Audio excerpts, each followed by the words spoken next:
We can see the guests are offering flowers.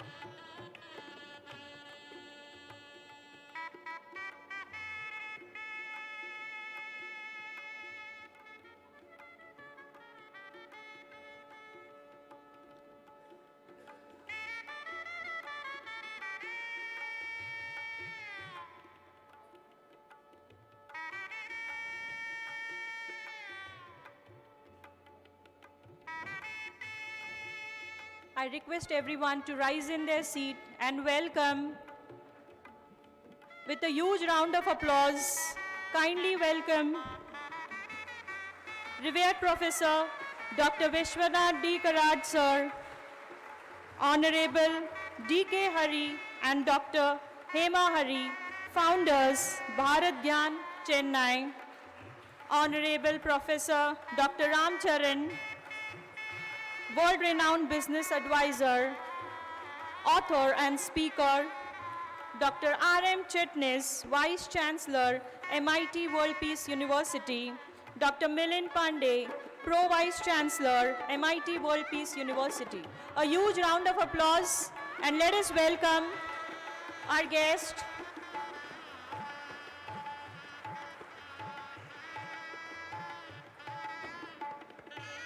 I kindly request guests and dignitaries to accept their chairs.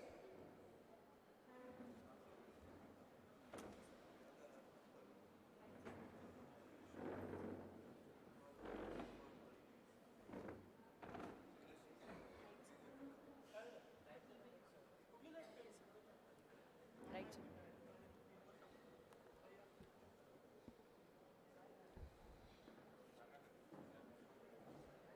Good evening, ladies and gentlemen, and welcome to the third session of Day 1 of 28 Philosopher, Saint Shree Dnyaneshwara and Saint Shree Tukaram Endowment Lecture Series and Orientation Program 2023.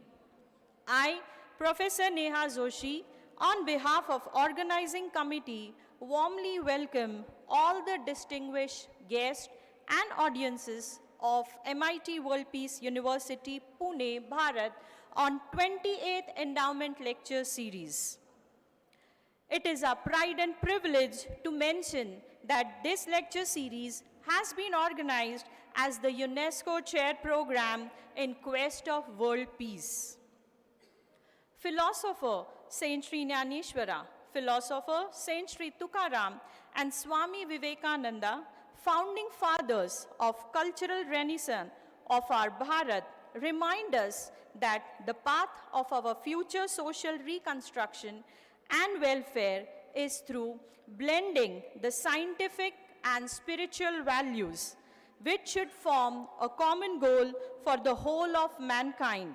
And therefore, with the blessings of revered Professor Dr. Vishwanath D. Karad Sir, we, the Organizing Committee of Saint Shree Dnyaneshwara and Saint Shree Tukaram Endowment Lecture Series Trust and World Peace Center, Alandi, MIRES MIT World Peace Center, University, Pune, Bharat, firmly believe in the saying of great noble son of Bharat, Swami Vivekananda, that union of science and spirituality alone will bring peace and harmony to mankind. A UNESCO chair in human rights, democracy, peace, and tolerance has been established at World Peace Center of MIRES MIT World Peace University, Pune, Bharat. An agreement establishing the UNESCO chair was signed in Paris in May 1998 between UNESCO Paris and World Peace Center, MIRES MIT Pune, Bharat, for the noble cause of world peace. So, with the blessings of our Honorable President, Vishwadharmi, revered Professor Dr. Vishwanath Karad Sir, as well as our Honorable Executive President, Shree Rahul V. Karad Sir, we would now like to commence the session 3 of day 1 of 28th Endowment Lecture Series in Quest of World Peace. Om is the inner self and is the form of all consciousness. Let us start our session today with Om meditation, and to conduct the meditation, may I now request Professor Manasvi Patil, Assistant Professor, Department of Peace Studies, to conduct Omkar meditation.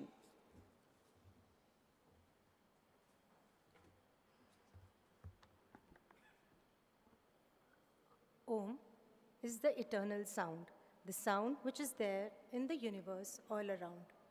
Om activates and energizes various parts in the body. It's about training in awareness and getting a healthy sense of perspective. It means love, eternity, purity, peace, and observing one's thoughts without being judgmental. Let us all experience this bliss.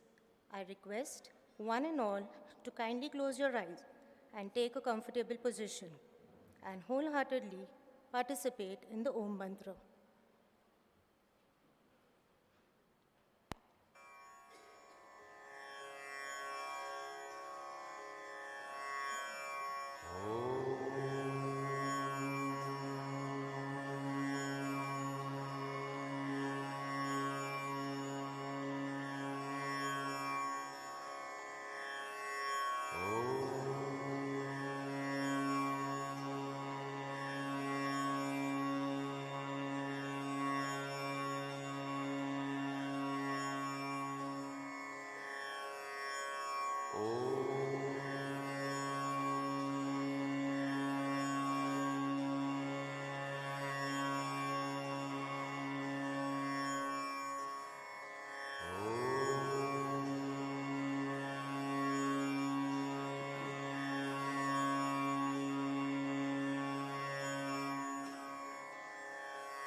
Be there.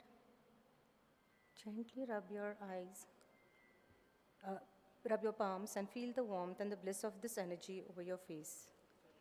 Gradually open your eyes. Thank you.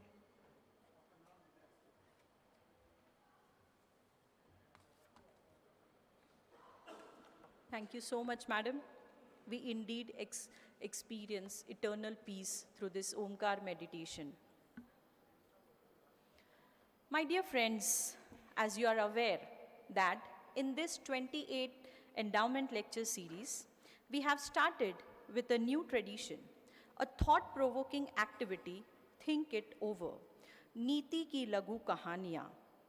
We would like to show you a short film, and the title of the film is Ek Tha Hathi. So let us try to understand the message in the film as I request my technical team to relay the film.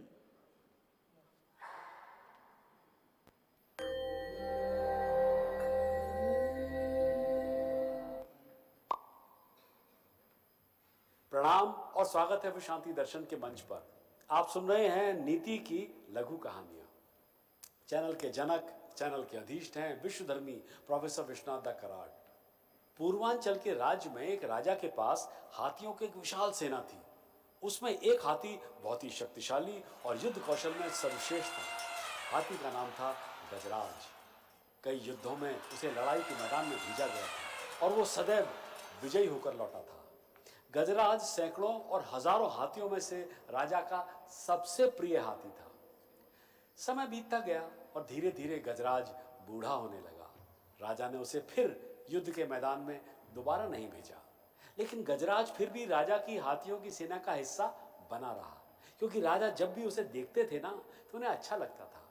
वे अपने वृद्ध हाथी को देखकर खुशी महसूस करते थे, झूम उठते थे। एक बार गजराज झील में पानी पीने गया और उसका शरीर झील के कीचड़ में फंस गया और वो उसमें डूबने लगा।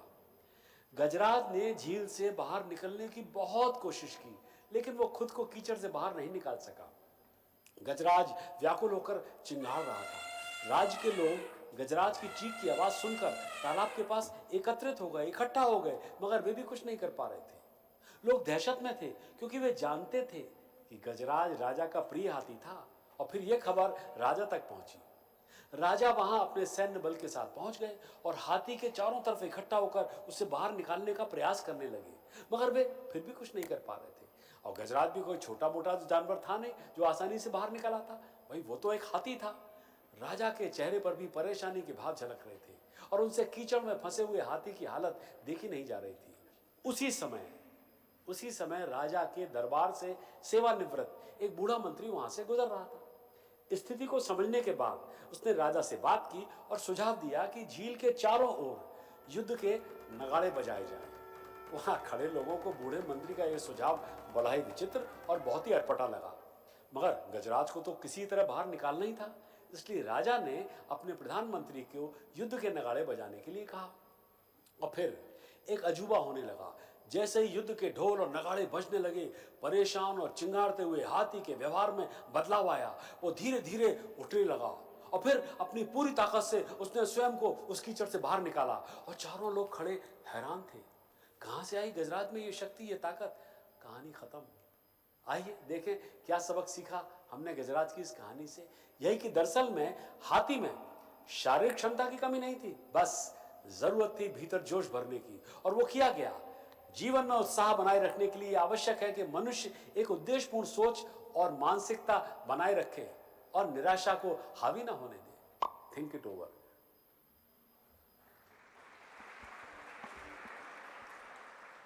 Such a beautiful message. It is now time to follow our age-old tradition of Atiti Devo Bhava. I request revered Professor Dr. Vishwanath Karad sir to felicitate and welcome the dignitaries on the dais. First, I would like to request sir to felicitate the founders of Bharat Gyan Chennai, Dr. D.K. Hari.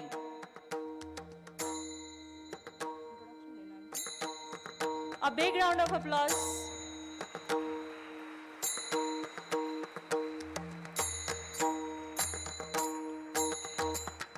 Founders of Bharat Gyan Chennai, Dr. D.K. Hari.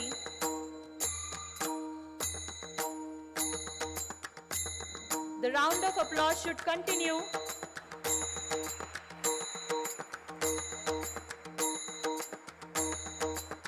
Dr. Hema Hari.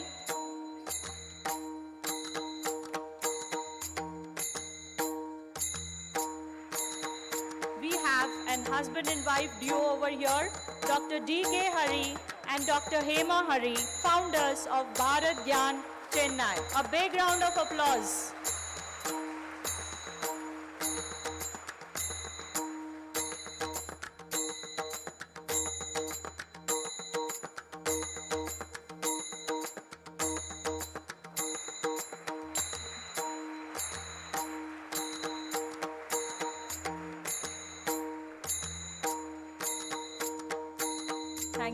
Thank you very much.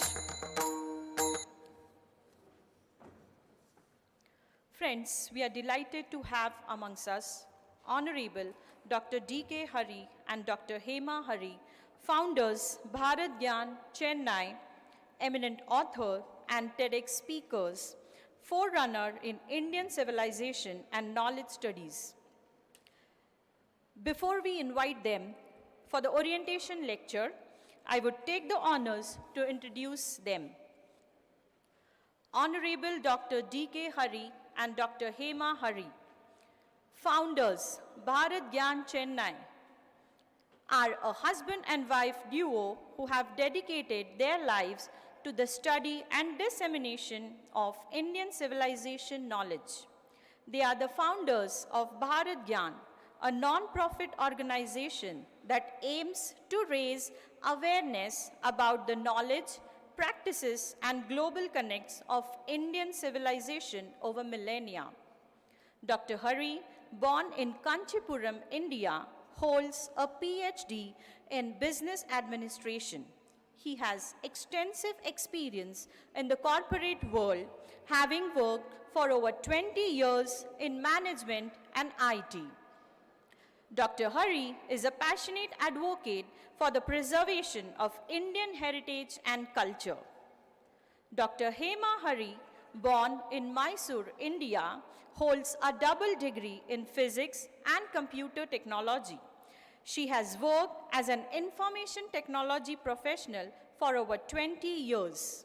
Dr. Hari is deeply interested in scientific and technological achievements of ancient India. Together, Dr. Hari and Dr. Hema Hari have authored over 100 books and produced over 500 hours of multimedia content on Indian civilization.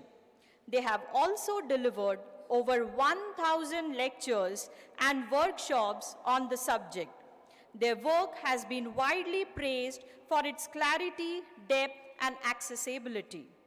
In recognition of their contribution to the study of Indian civilization, Dr. Hari and Dr. Hema Hari have been awarded several honors, including the Padma Shri, one of the highest Indian civilian award. So please put your hands together as we invite Dr. Hari and Dr. Hema Hari.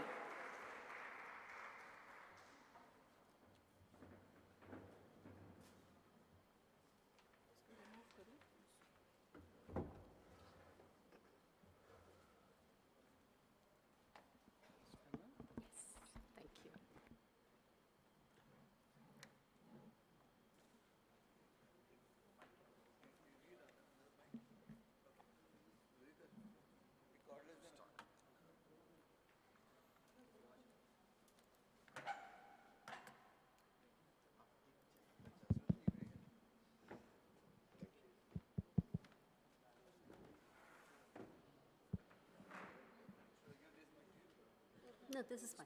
Thank you. Two mics enough. Thank you so much. Thank you so much. Good evening to all of you. I'd like to thank distinguished sir, Professor Dr. Vishnath Kad for inviting us for this very prestigious lecture series. And also we'd like to thank Mr. Ishwar Krishna Iyer for Dr. Ishwar for introducing us to this institution, and to the Vice Chancellor for so kindly inviting us here. Thank you so much. We'll get to the subject of the evening quickly, which is about knowledge and what, because when they gave us the brief about the subject, she immediately, my wife, Dr. Hema, said, this would be an ideal, because when you're talking about Sant Dnyaneshwara series, obviously it has to be knowledge. From that we took it on. Please go ahead. So, and this is a land of the Sahyadri, water, so I thought it can connect both for the subject. So we are going to actually start with some very interesting fact about peace, because this whole program itself is in the quest of peace, world peace. And in this institute, this is the right place to also seed this beautiful, interesting fact. We've all, I'm sure we have noticed that the sea, which we call Pacific, it's coming. It's coming. So, yeah. The largest ocean of the world, what we call Pacific Ocean. That's the largest water body in the world. But have you seen that it stands from Pacific, pacify, peace. Obviously, it speaks about peace. This university, the life mission, the motto is all about peace here. But also at the same time, look at this. What did we call it in our traditional language? We called it Shanti Sagar. Look at the beauty of it. So the idea of peace, and that extended all the way, because we traverse those seas, not now millennia ago, not centuries ago, but millennia ago, and we saw it as Shanti Sagar. So that is what has come down to us in the English language as the Pacific Ocean over the last few centuries. Now, peace and harmony, they go together, right? Yet another very interesting twist itself in the idea of what is peace, what is harmony, and the other, the idea of the other. See, when we're talking about peace, there is always two. You're trying to come in peace with something else. So there is a notion of the other that you're trying to bring within your boundaries of harmony.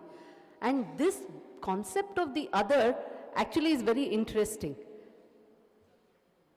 So when you say peace, Shanti, look at the concept of peace and Shanti here. It's very interesting. When you look at how divinities are looked at the world over, across millennia, let's see. When you see what we call devil is divine for some. What is divine for some is devil for the other. So the root word is what? The root bija shabda, bija akshara is div. Itself means divine.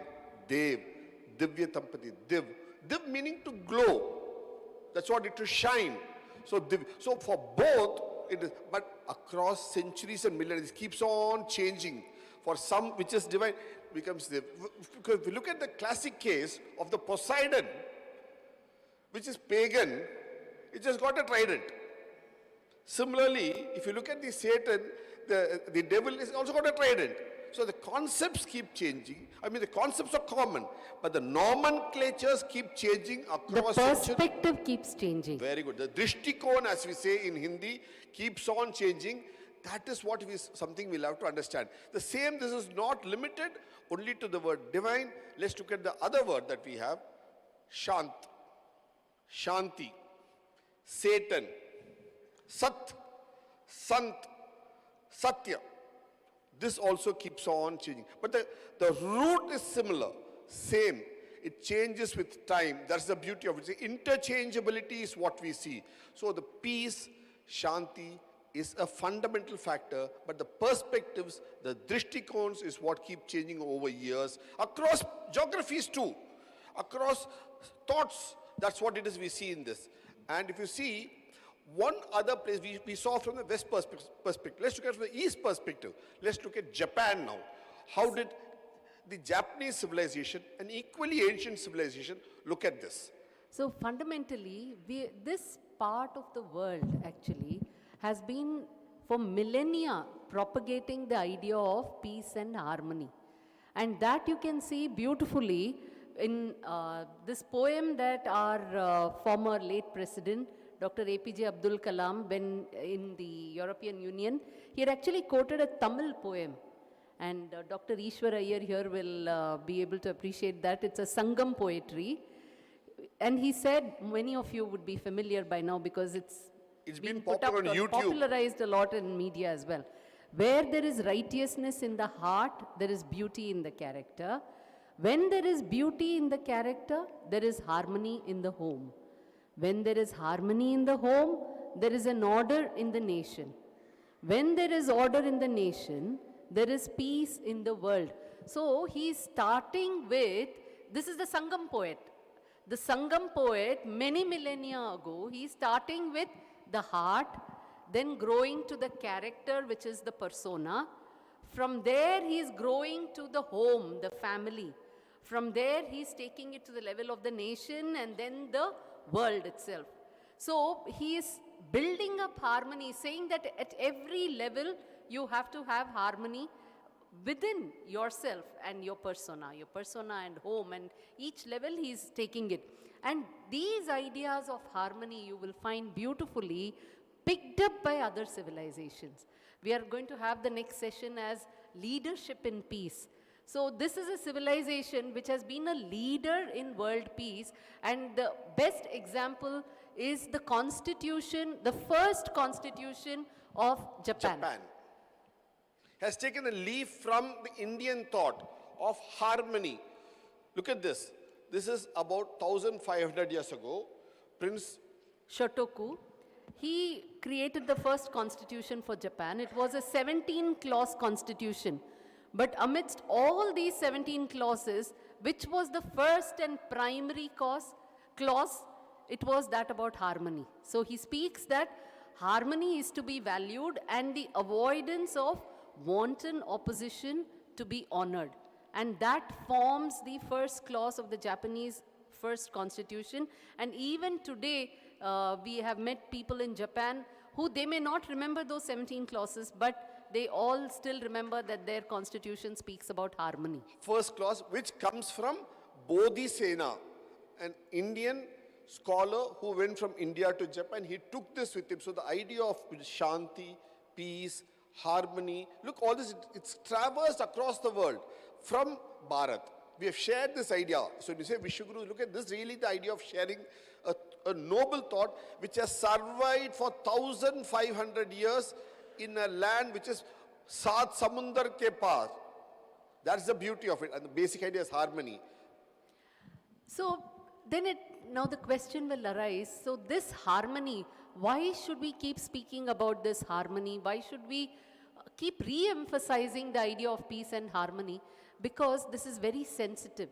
It is highly prone to disturbance. And when can this happen?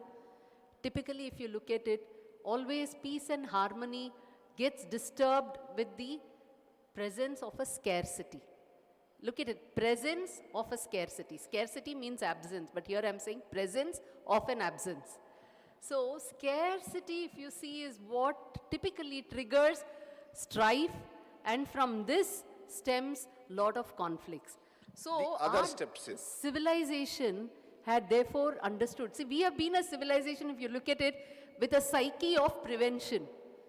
Do whatever you can to prevent bad. That has been the thing. You will see that even in Ayurveda, Swastha Vrita first, then go to Atura Vrita, but focus on prevention. And how do you prevent scarcity? By having abundance. The only way to prevent scarcity and therefore disturbance to peace through conflicts is through building abundance. And that is what something that this civilization has been masters at. Consistently doing. So when you say Karma Yoga, this we've been creating abundance. Let's see that over the next few slides. And to do that, what they had done was they had got a good handle about understanding what is existence. They spoke about matter, mind, spirit, consciousness. So all of Science these, and spirituality intertwining. so all of these we had got a handle on this, and this comes all the way from our Upanishad in the form of the Taittiriya Upanishad and the idea of a Panchakosha. And look at this Panchakosha, how it has actually molded even the world of today is something that we will see now. See, it's Taittiriya Upanishad is old, ancient, by millennia, but that concept of Panchakosha is valid today and taught even now as a fundamental basis of management. We'll see that in the next 2 minutes. Yes, just one moment, I'll pick that up.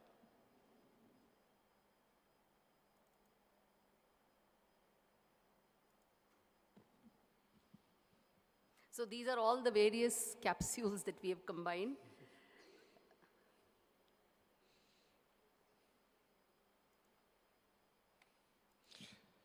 See, as she said, it's 5 levels. Annamaya Kosha, Pranamaya Kosha, Manamaya Kosha, Vijnanamaya Kosha, leading all the way up to Anandamaya Kosha, the fundamental foundation. This is mentioned in Taittiriya Upanishad. And it's valid for, it's a 5-level sheath, valid for an individual, a community, a civilization, a country, an organization, everything. This is as old, but let's also see its application now. Who brought it forth in modern use, modern management? Abraham Maslow. He speaks of the same theories in New York 70 years ago, in 1950s. This is the foundation of behavioral science and management. But how did it come about? How did Abraham Maslow bring this about in New York 70 years ago, which is there in our Taittiriya Upanishad for the last 4,000, 5,000 years and more? That's the question. So his parents were Jewish immigrants from Russia, and that's how he lands up in America.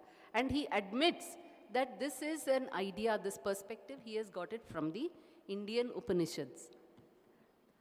And he did his study on human behavior, and he said that the first level is comfort, that you feel comfortable that you have everything with you, then you feel safe, then you need once you have the security, physical security, you have a security of a group, then your ego, identity is satisfied, and that's when you realize yourself. So what we are trying to tell you here is that in whether you say from Panchakosha of Taittiriya Upanishad or you look at Maslow's hierarchical needs, the fundamental, the pinnacle is bliss, peace, ananda, balance, harmony, balance. But the foundation for this lies in your Annamaya Kosha. So that is where we keep coming back, that if you want peace, you have to ensure that your Annamaya Kosha, there is no scarcity there, that there is abundance there. And what is Annamaya Kosha again? Now here, if you look at the point of Annamaya Kosha and the whole Panchakosha itself, this is, as the Taittiriya Upanishad says, for any individual, one being, not just man, all forms of living beings. The same is applicable to a civilization as well, because a civilization is also a living entity. How can a group formed by living people not be living too? It has its own collective consciousness as well. So a civilization is also a living being, and that also has its Panchakosha. It has a collective character. An individual has character. A civilization has a collective character. Look at that. And this is what Maslow also brings forth. And the natural resources of the civilization, its assets, physical assets, natural assets, and all its various flora, fauna, everything, including the people, that forms the Annamaya Kosha of the civilization, because that is what is nourishing the civilization. So this is the layer that we have to focus on if we also want to look at peace at the final level of at the pinnacle of the civilization and its interactions with other civilizations. But the point now to go back is, how did Maslow really get to this? Ancient Taittiriya Upanishad idea is what we will see now, quickly. Because he is obviously from Russia. Look at this. What do we call for butter in the Indian language? Makkan. What do you call it in Persia? Maska. Maska chaska. What do you call that in Russian? Maslow. Look at the, so very similar. So the idea of oil seller, a butter seller, a ghee seller, curd seller is called Maslow in Russian language. So there's a concept of connectivity between the three civilizations. Makkan chor, maska mat dalo, makkan chahiye, Maslow. So there was a trade connect with that language connect. Obvious language connect is there. What goes with it? Ideas go with it. When a trade happens, ideas go along with it, and obviously the same set of traders have traveled. With this we have brought out in our book Indo-Russia to explain further.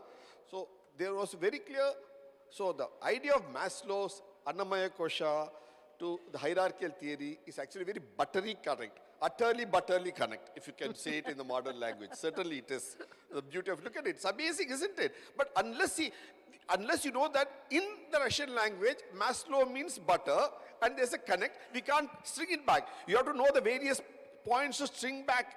And actually it was told to me by the Russian ambassador to India that see this connect. We had spoken theory, but he was one who actually pointed it out to us in the Russian house. So now that brings us to the question. So we are able to see that we need to strengthen our Annamaya Kosha if we also want to have a good Anandamaya Kosha, especially when we are talking about peace and peace in civilization at a civilization level. So how do we strengthen that? What is it that can give us the bounty? So if you look at all the things that make up our Annamaya Kosha of our civilization, a civilization, fundamentally it will boil down to water being the essence. He's drinking water at the right moment. So water being the essence of strengthening that Annamaya Kosha.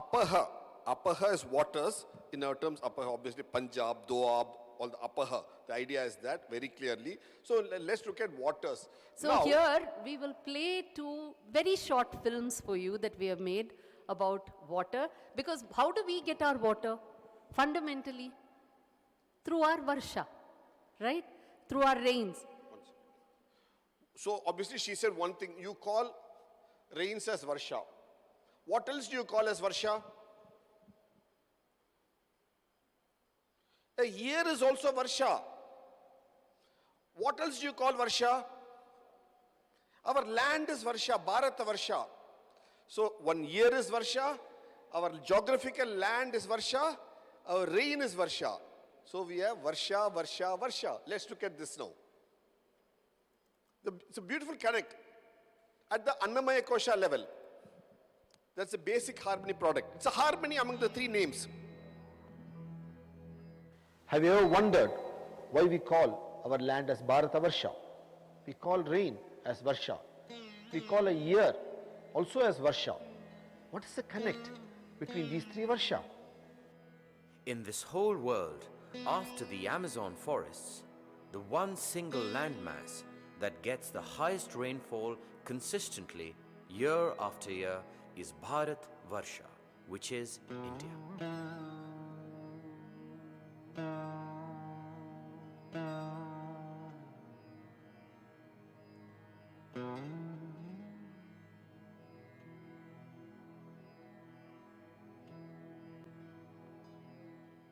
The onset of monsoon rains, Varsha, which came the same time every year, marked a year for the farmers in the agrarian society of Bharat.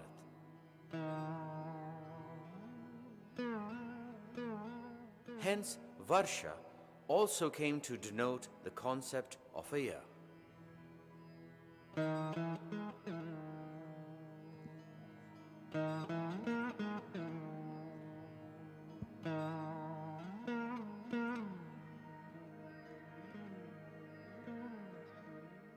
Thus, we see a distinct connection between rain, year and land. Rain is Varsha, year is also Varsha. The land over which this rain Varsha rained prosperity year on year is also Bharat Varsha. Look at the beautiful connect, isn't it? So this is what gives us our basic Annamaya Kosha. This is what gives our basic harmony, basic prosperity. Any ladies here with the name Varsha? Yes, she will be so proud of it. I can't see, but still. So you must be so proud of your name. And it's got such a wonderful meaning. Please share it with all your family and friends. Now, after she sees this next film, she is going to really feel even more proud, and so are all of us. Okay. Now, I grew up in Mumbai, and I remember every June 13th, I would promptly, my school would reopen. I would go downstairs, stand in front of my building for the school bus with a new raincoat, my black rain shoe, waiting for, and because it would rain consistently, June 13th, it is rain in Mumbai. And Many June of you, I'm 15th sure, from Mumbai. So and you June all might- 15th, it will rain in Pune. June 1st, it will rain in Thiruvananthapuram, which is Sri Iyer's hometown. June 5th, it will rain in Mangaluru. June 7th, 8th, it will rain in Goa. June, as he says, 12th, 13th in Mumbai. June 17th, 18th in Surat, Baroda. By June 20th in Ahmedabad. Is there any calendar in the sky? Why should it rain every year June 13th in Mumbai, June 15th in Pune? Where's the sky? Where's the calendar in the sky? Is there any calendar? Why should it? June 1st means it rains in Thiruvananthapuram. The first question any Malayali will ask is, Naatla Mada Undo? That's what it means. Is it raining in our land? That's what they'll. So that's the idea. So, so it's got a clear geographical calendar. But where is the clock? Where is the calendar in the sky? Is it magic? Is it divine? Is it natural? How? Why should it rain on June 1st? Every year June means monsoon time. Why? Now let's see that secret. Let's see the magic of that. Recently we had an India-Australia match. From that we'll see. We have set the music also to match the rain rags. So this is one of the Malhar rags. The earlier was from the South Indian Amrita Varshini. So please enjoy the rag also. Just a short 3-minute film. Why does it rain every year on this land without fail? What are the forces of nature that bring this rain to this land every year? In the month of May, there is summer in the northern hemisphere. In the interiors of India, temperatures soar to 45 degrees centigrade and even more. In Sahara Desert, the temperature range is between 45 degrees to 50 degrees centigrade. This extreme heat causes low pressure. During this time, it is winter in the southern hemisphere. The Great Australian Desert is cooler and hence high pressure prevails there. It is well known that winds always move from high pressure to low pressure. So the cool winds move from central Australia in a northwesterly direction towards the hot Sahara Desert. As the winds cross the equator, they turn right in consonance with nature due to the Earth's spin, which is explained as Ferrel's law. Picking up moisture along the way from the Indian Ocean, the moisture-laden winds blow in towards India, thereby bestowing monsoon rains all over the land.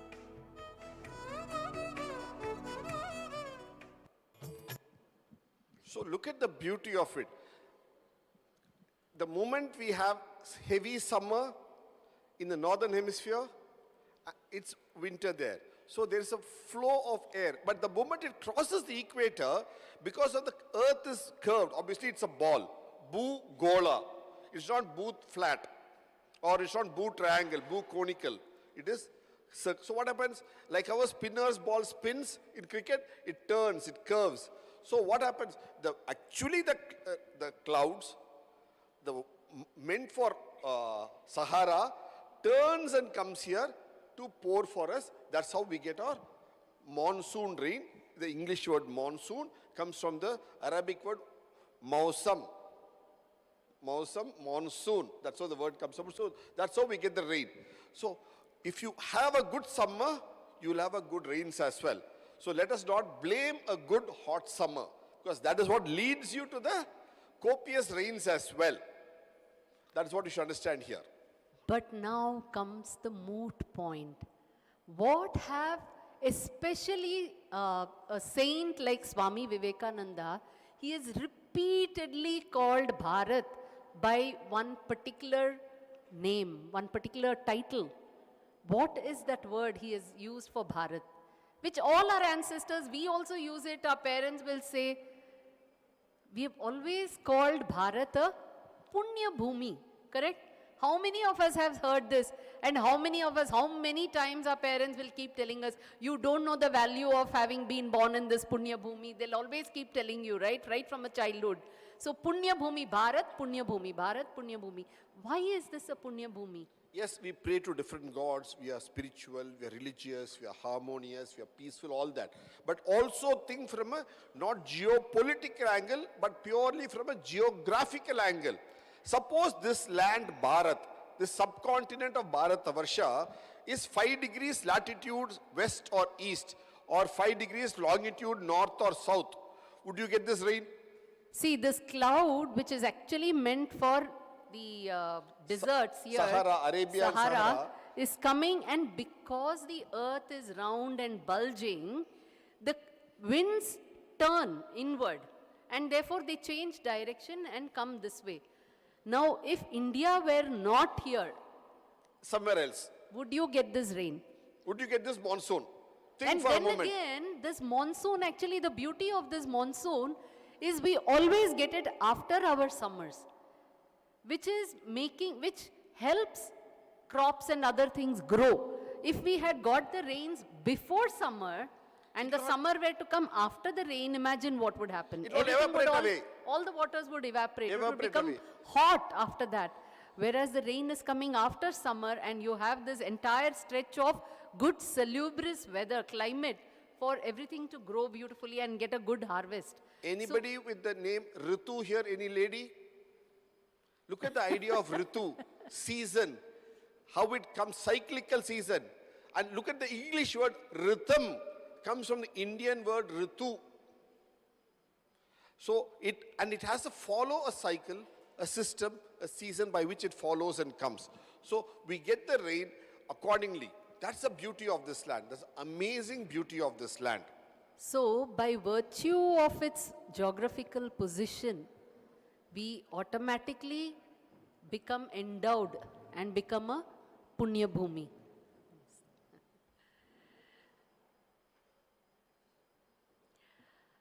Now, okay, the clouds.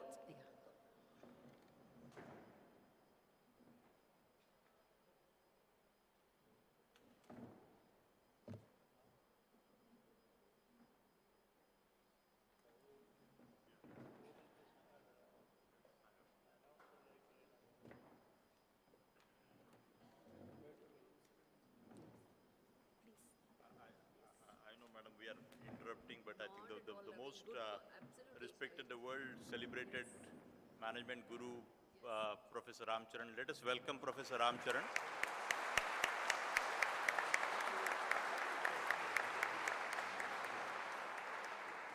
He taught in Harvard Business School. He's a Baker Scholar, and so many important positions he has decorated and guided the largest corporations of the world, you know, in our country, all the Reliance and all those big important groups. He's guiding many such corporate leaders in the country. And of course, you all are aware that at our campus, sir, we have established in his name, Ramcharan School of Leadership. So what a great fortune that today he is here to have a dialogue with our beloved founder, Dr. Vishwanath Karad, sir. So let us welcome once again Professor Ramcharan. Thank you.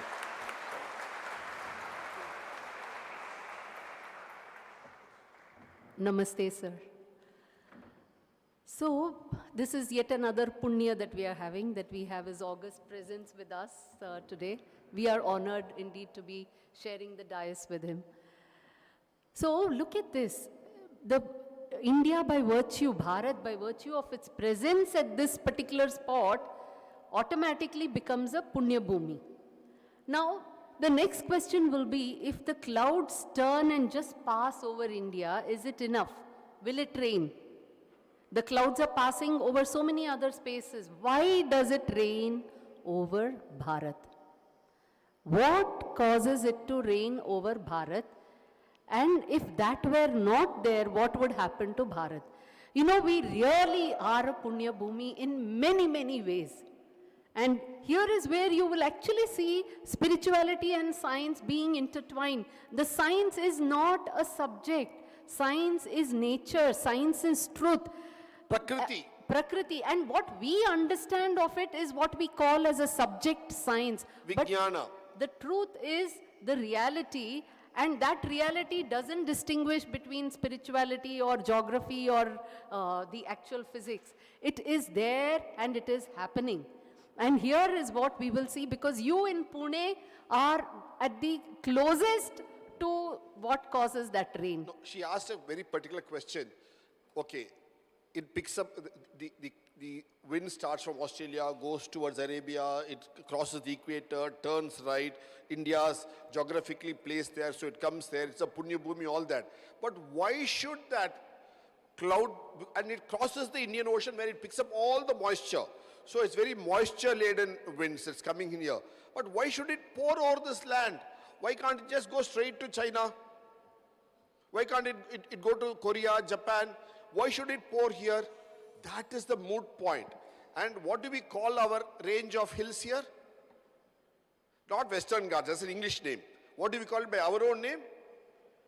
Sahyadri. Why do we call it Sahyadri? Adri is obviously hills. And it is Sahaya Adri, meaning helpful. What is the help that Sahaya Adri does for our ancestors to call it Sahayadri? That's the moot question here. See, while it's a spiritual question, but it's also very, very scientific, geographical question. And look at, they knew both, they intertwined both to understand and name it accordingly. Let's look at the idea of Sahayadri. See, because the rains come, they come so much with the clouds. What happens? they are very heavy. The moment it comes and hits the tall range of Sahyadri, they pour the rain, some amount of it, in the western side. When it becomes a little lighter, it climbs up. When it climbs up, it starts pouring once again. And on the leeward side, it pours the balance rains. So it is helpful in lifting the moisture-laden clouds, winds, because that wind has to go, because the next wind is coming. Then the next wind is coming by the hour with the same moisture winds. Okay. So it has to move fast. So you understand that. So it's continuously raining and pouring, and that's how Sahyadri, look at this, we named it knowing it. And from there, it goes to all over India, Vindhyachal everywhere. Everywhere it meets. This after Sahyadri, the rain, the clouds, they can just pass away, right? They can just come, go over and just move away. But look at this land topography again. So after they cross this Sahyadri, this block, and they come inside, the clouds are moving in this direction. So what do they hit next? They hit this range called the Vindhyas, which are across. So it causes rains in this belt. And after the Vindhyas, what happened? They rise here, they go further, then they have the Himalayas. So if it were not for the Sahyadri, we would not have got the rains. If it were not for the Vindhya, the central part won't get the rains. And if it's not for the Himalayas, this entire plain would not get the rains. That's why it's called Shivalik, the first range, because Shivalik means abounding in life. Mangalam. Flora and fauna. That's why it rains. Because this, look at this land itself is Vastu compliant, because the moment the clouds come here, it traps it with hills on all sides, and it has to drop the moisture in this land. That's the beauty of this land. So literally all the moisture it's picking, it's dropping it on this land. And if you don't have bounty, then what else can you have? That is why you have the idea of Annamaya Kosha built in here. Look at the beauty of it. That's which is said in the Taittiriya Upanishad. This is a foundational basis. And this is the gradient of the land, which is from the Sahyadri gradients down towards eastward. So the Deccan Plateau actually slopes towards the east. So these rains, even though they come from the west, the water that falls here waters the entire peninsula all the way to the east. Look at the number of rivers that you have here in this land just because of this gradient. Look at this. All the way rivers our rising body here. has veins. The land of Bharat has veins. Look at the beauty of it. The number of watersheds we have. So, right from the Ganga in the north to the Tamrabarani. See, because Professor Vishwanath Kant, he showed us a film before we came here about how Saraswati River. He started. So, that is at the north. So, from there to south, we have a beautiful water system in India which makes it the Annamaya Kosha, where the water is there for the food grains to grow. That's the beauty of it. Now, this is the land of Deccan. You have an area called Deccan here. The only city where you have a Deccan Gymkhana, Deccan area, everything. Have you ever thought, why is it called Deccan?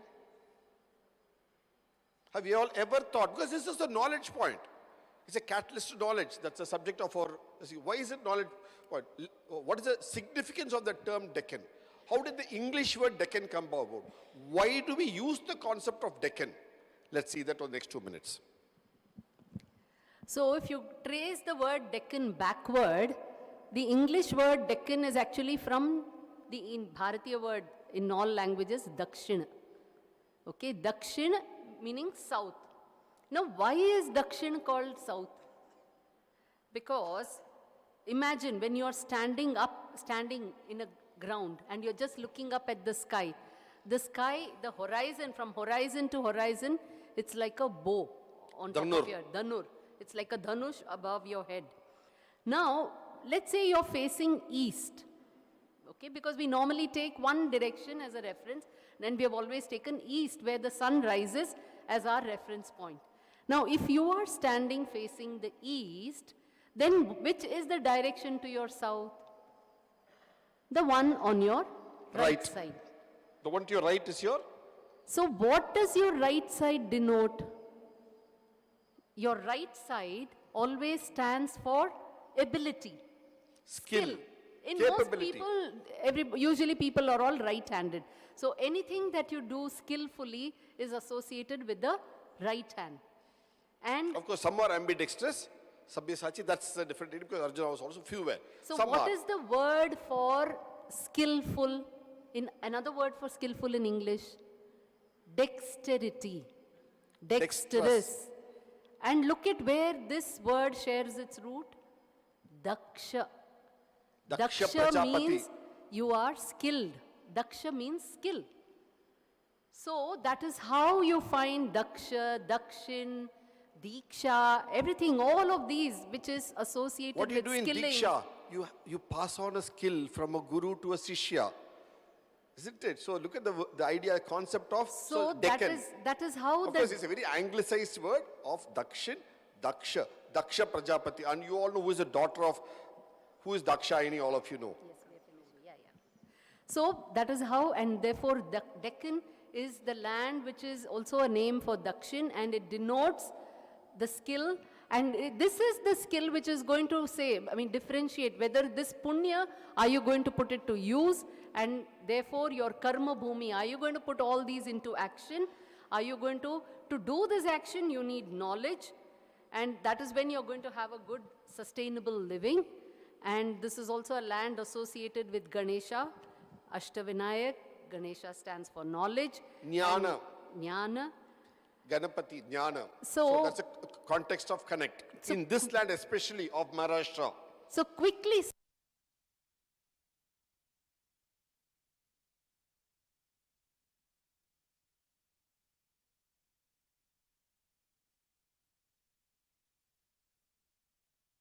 do the harnessing of this water with knowledge, which is when you will get all your economic prosperity, your abundance, all the goodness in the land, the peace and progress and all of that. And that is when, if you do it collectively and have a collective development, progress, then each of us is like a brick in building this nation. And we all are blessed to be an institution where we revere Sant Dnyaneshwara, Sant Tukaram and Vitthal.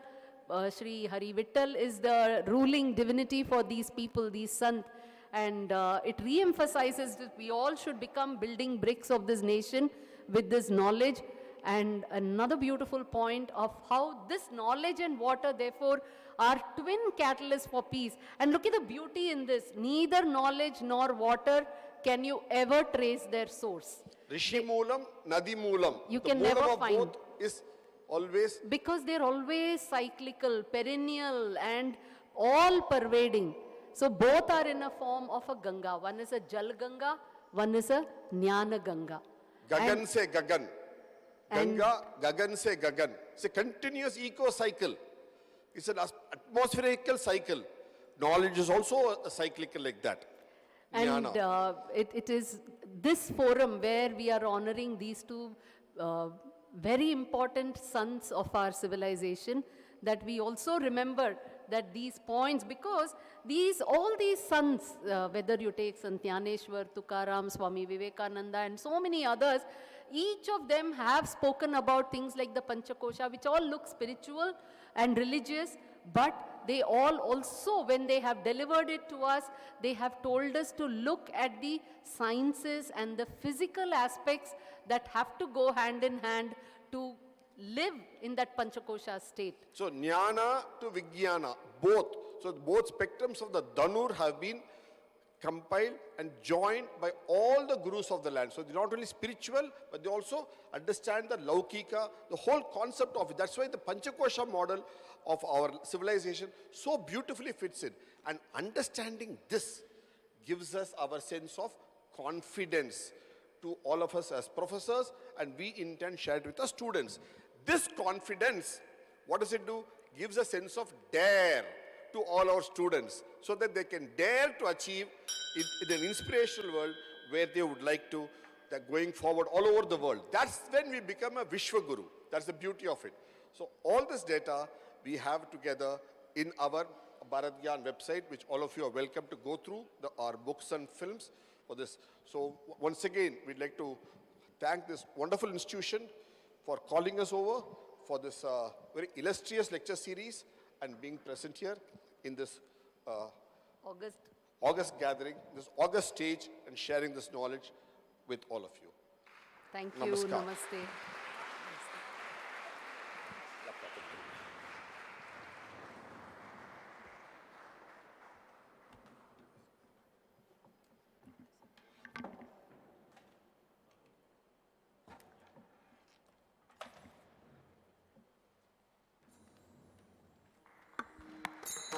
Thank you very much for the words of wisdom. A big round of applause. It was indeed an enlightening and enriching speech. The relation between Varsha and Bharatvarsha, it was indeed enlightening. The journey from devil to divine. Thank you, sir. Thank you for coming all the way here and sharing your thought with us. Friends, we are really honored to have with us Professor Dr. Ramcharan, world-renowned business advisor, author, and speaker, global advisor to CEOs and corporate boards. And now I request the revered Professor Dr. Vishwanath Karad sir to felicitate Professor Dr. Ramcharan sir. A big round of applause, dear friends, as we felicitate our very own Professor Dr. Ramcharan.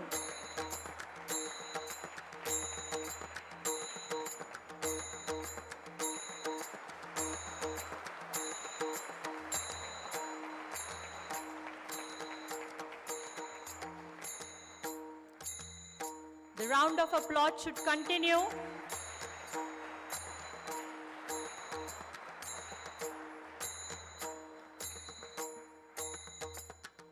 Before I invite Professor Dr. Ramcharan to give or to share his thoughts, I would like to introduce Professor Dr. Ramcharan.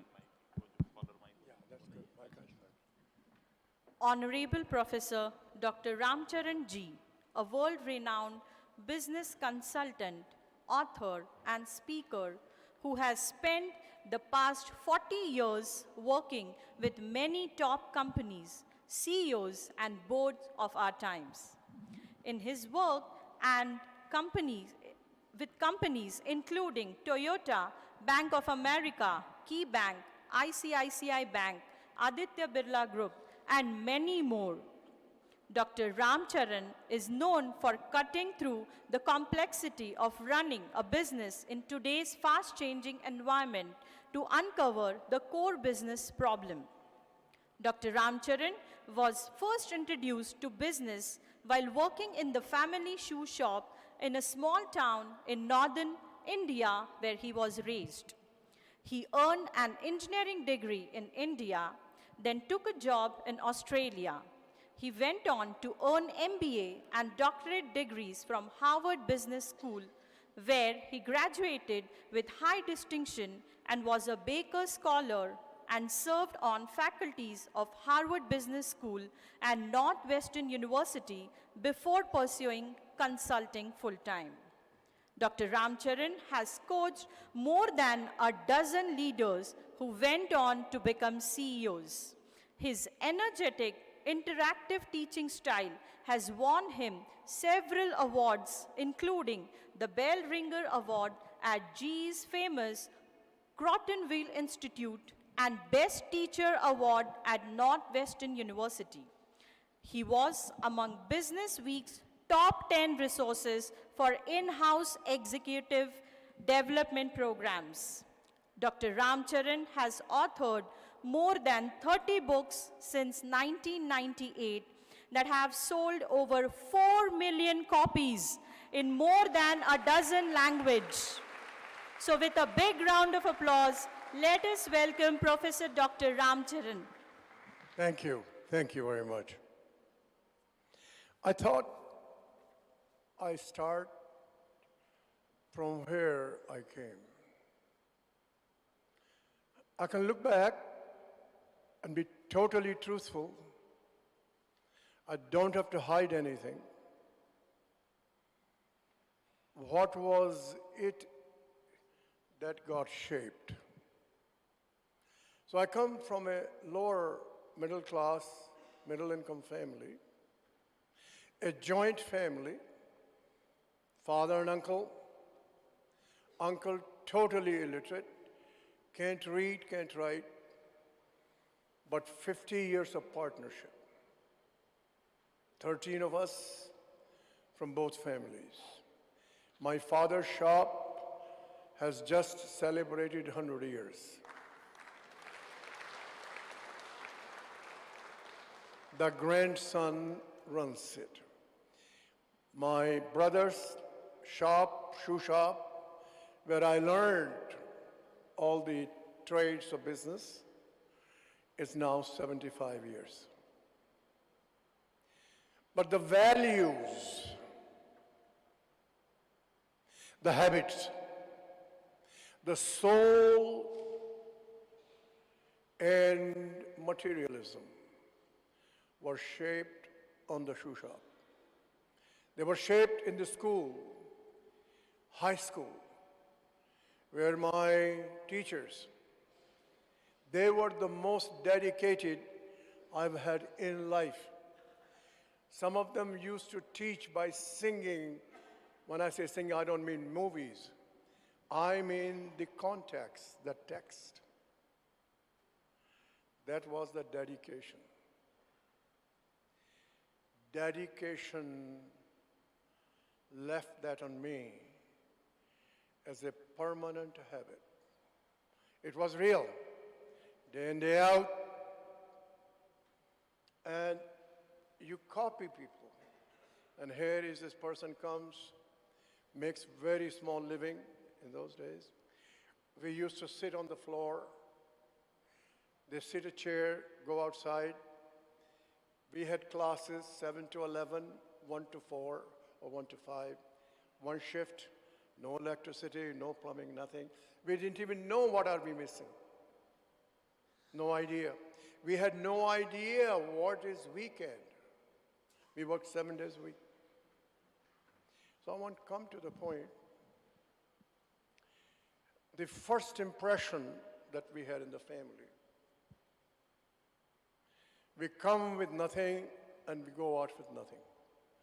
To this day, I practice that. To this day, I coach the most wealthy people on earth. I say, you're running rat race, you go to a psychiatrist, your blood pressure is up. Why? Legacy. I say, now tell me, how many CEOs' legacy after third generations are alive? None. Why are you so sick? Why do you need a psychiatrist? What have you done?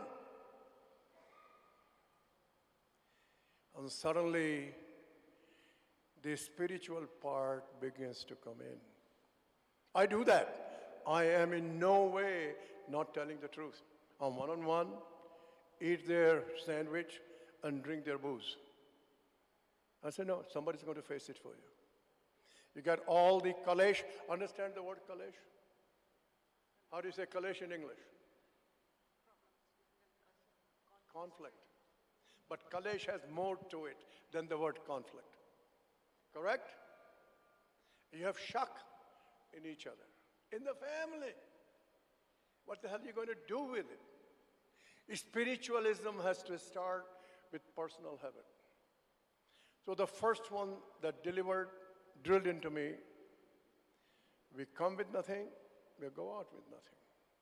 It changes all your behavior. That doesn't mean you will not achieve whatever, please note the phrase, whatever your potential is. I did not say what your goal is. Whatever your potential is. You know the examples.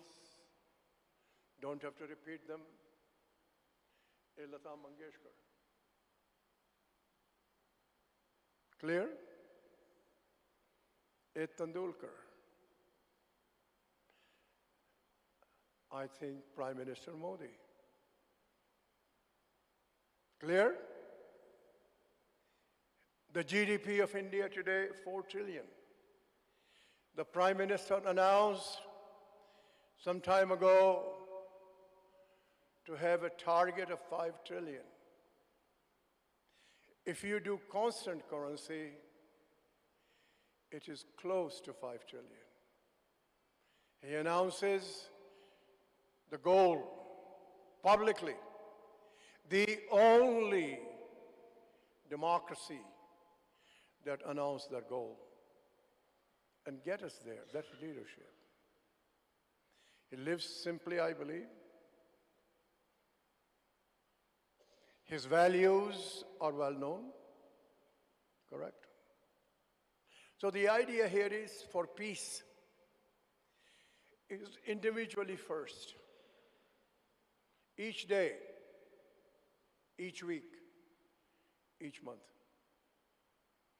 My second principle, and I have no clue how it came, but I practiced that. And the second principle was the principle of sacrifice. I wanted nothing. I used to say, I can live on nothing. I practice of living very little. You don't need it. So why are you fighting for it? And that helped me all the way through. I live in a materialistic society, but I practice my homegrown values. Never had an automobile, never driven one. My clothes will never be expensive, even though I can afford. I get requests, why don't you get your own aeroplane? I don't need it. I go all these teaching across the globe, consulting, why don't you have an assistant to go with you? I said, no need it. Personal habits. To have the peace, you have to be the role model. Why do I tell you about this? I usually don't tell my own story. As I said this morning, how many of you were there this morning? Okay, very few of you. So I said this morning, I'm a teacher at heart. I taught in these various places. I still teach. We shape the life, the character, the values of our students. We show them the path. We do something more. We open the constraints of their mind. Most of those constraints are self-imposed. We can, we should, we must do both. Live in this society, but also have spiritual values. We've got to teach that in every course, in every class, that you will be better off. Personal peace of mind, practicing it, you will be well off. So I'll tell you one incident in my life.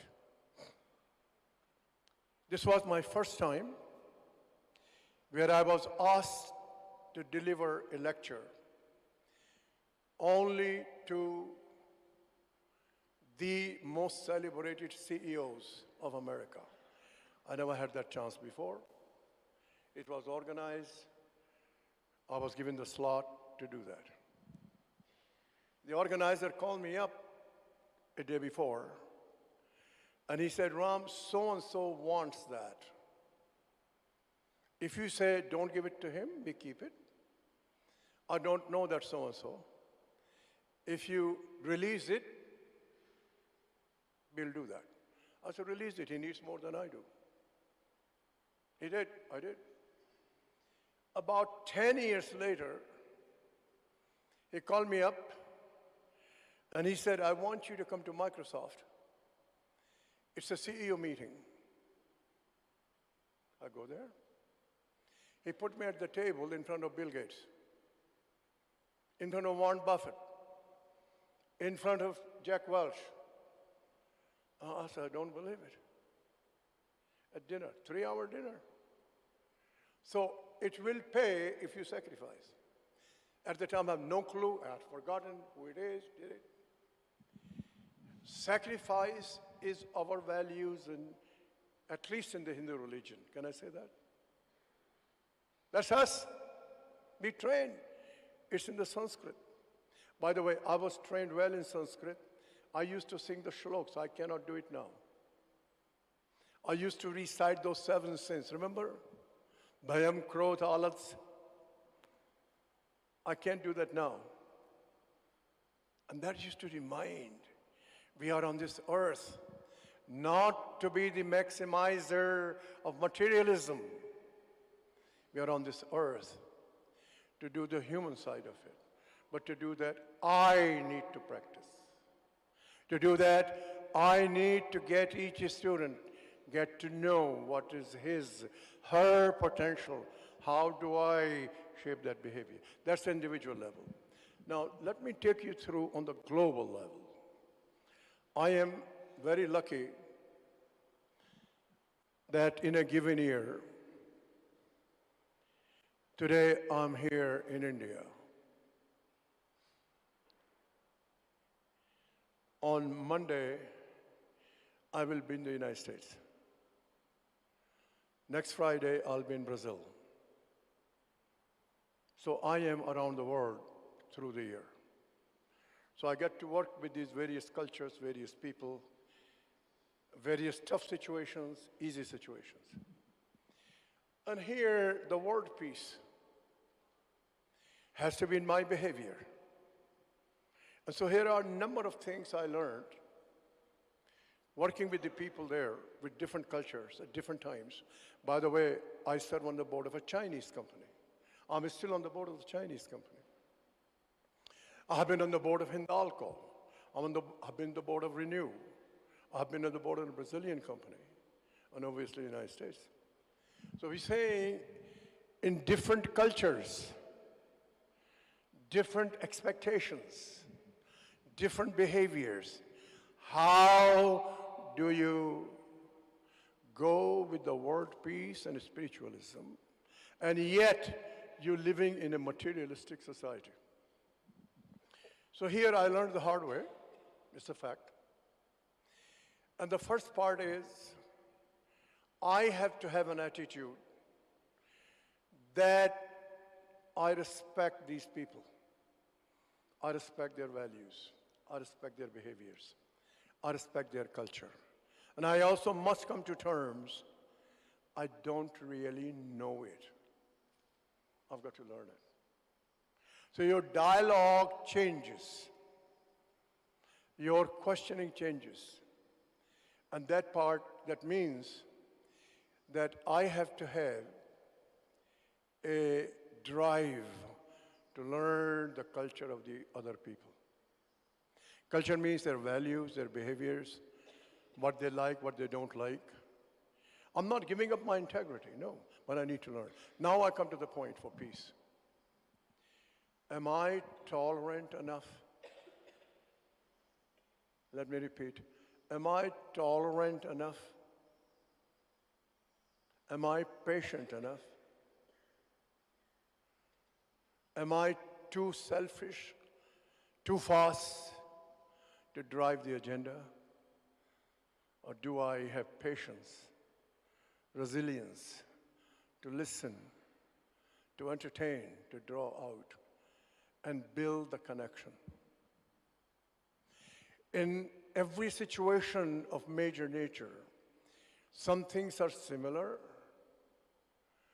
and some things are diverse, and some things are very different. Conflict. So I need to learn how to have a peaceful dialogue. I need to learn how to work through the differences, but the differences matter. So each of us in those cultures represent India.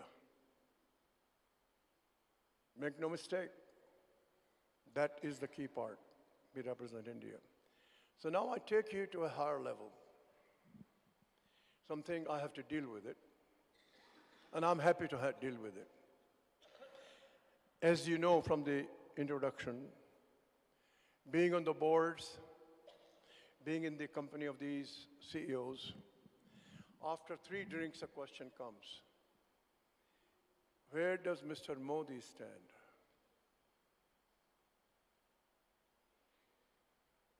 Did I say it right? Where does Mr. Modi stand politically? Now, why do I say after 3 drinks? The pretensions are out. They want to know where Mr. Modi stands.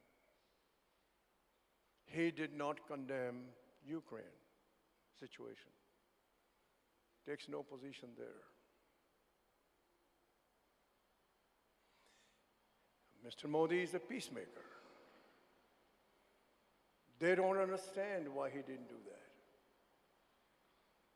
that. Their whole way of thinking is either with us or you are not with us. That's what you deal with. And I could give an answer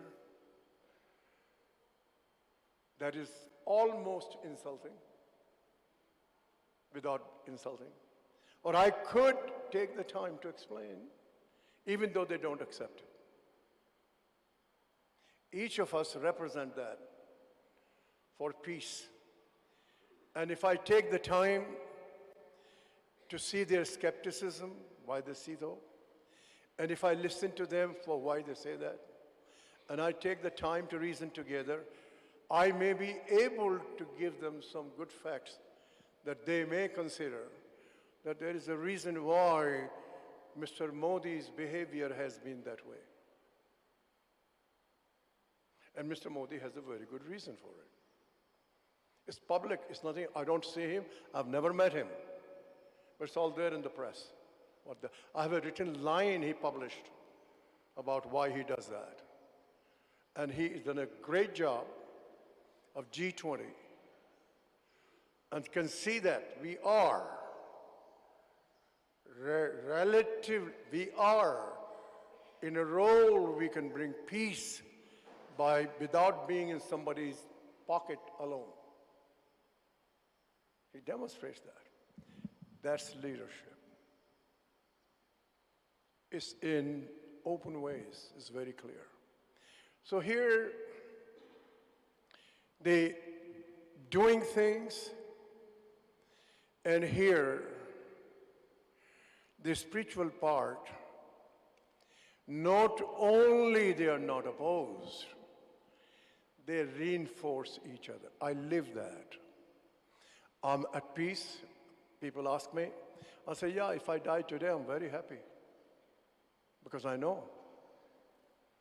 I know this from very old days. We come with nothing and we go out of nothing.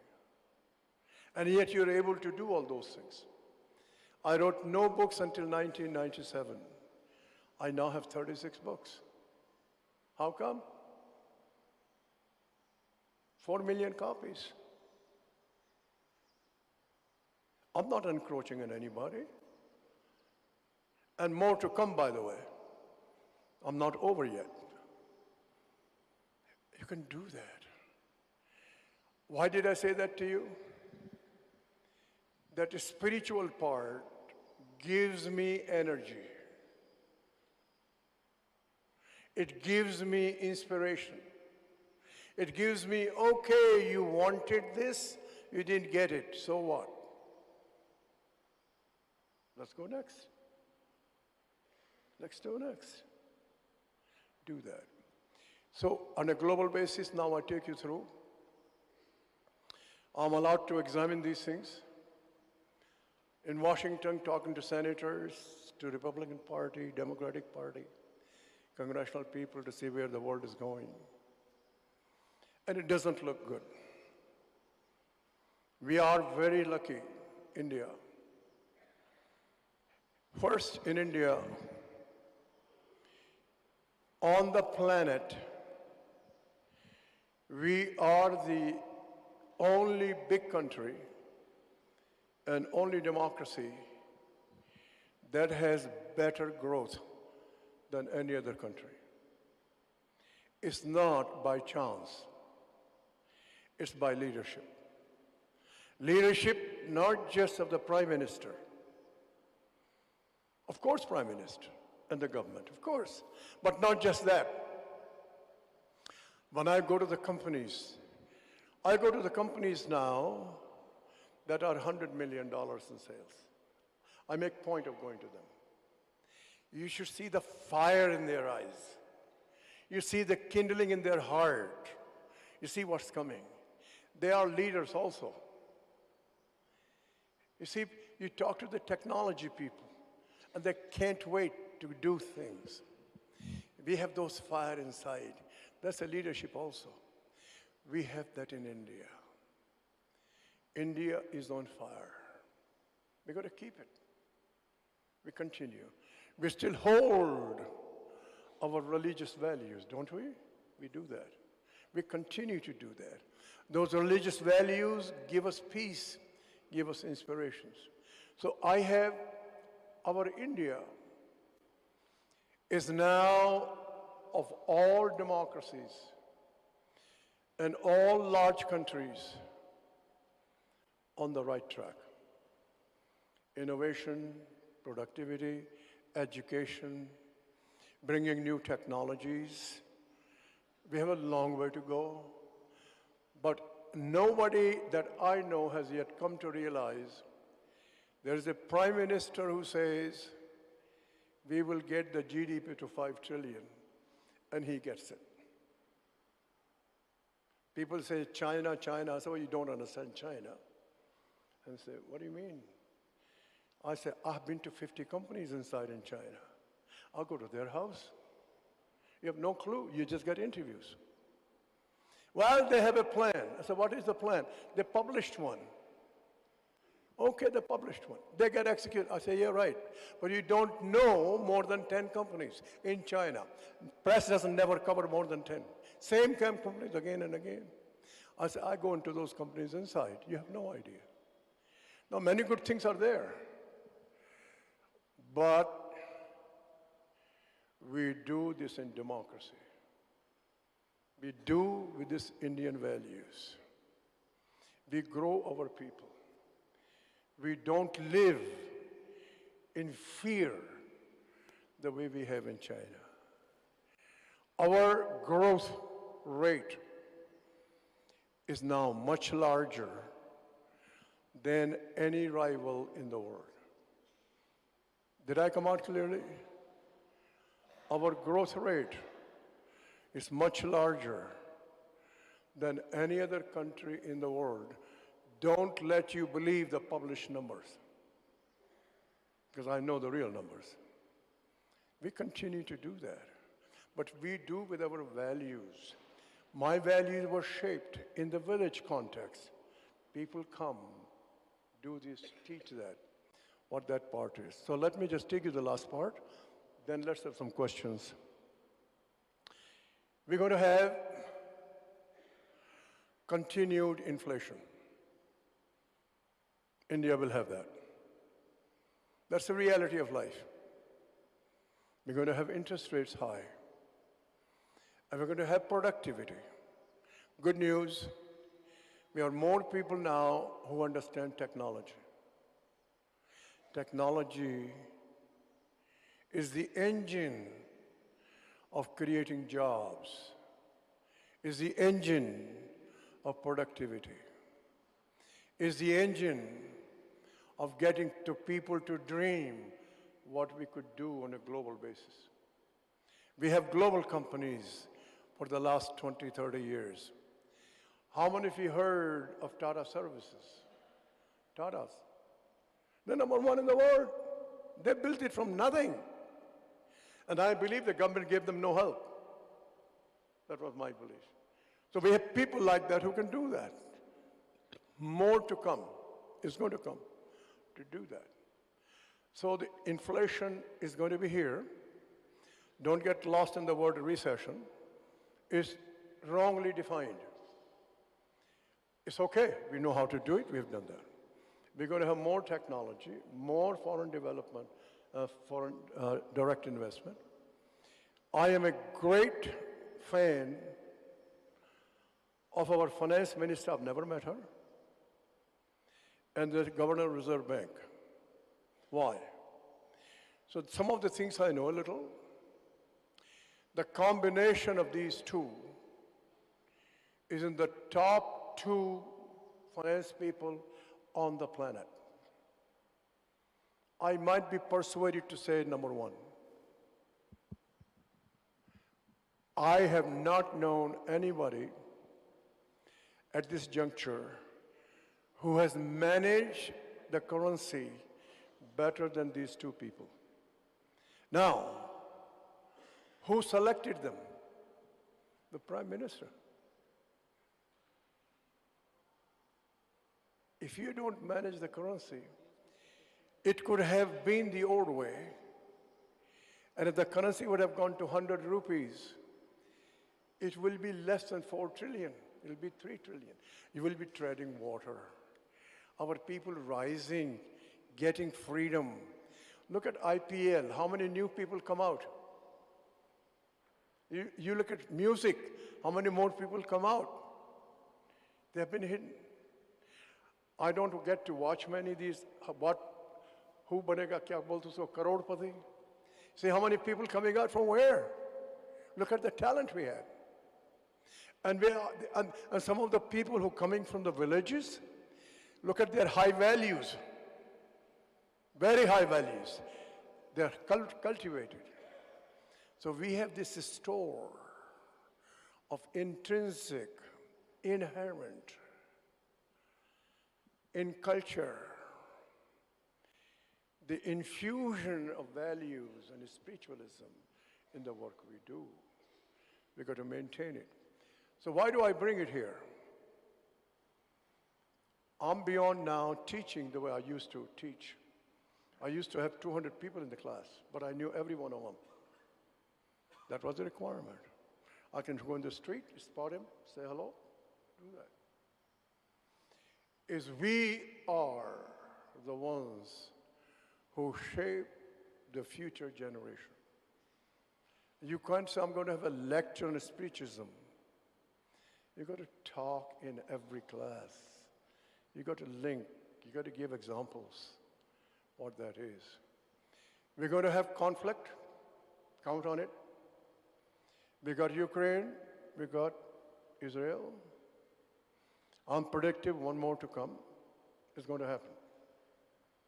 We're going to have issues of shortages. We're going to have issues of flow of oil. We import a lot of oil. Those issues will be managed. We're managing them now. It's going to happen. But we must continue to upgrade our skills. My father used to say, totally, illiterate, amazing wisdom. He used to say, nobody can take your education away. Think about that. Nobody can take your education away, no matter what have you to do.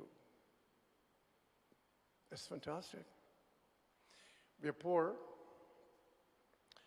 And here we had a medical doctor, rich, high status.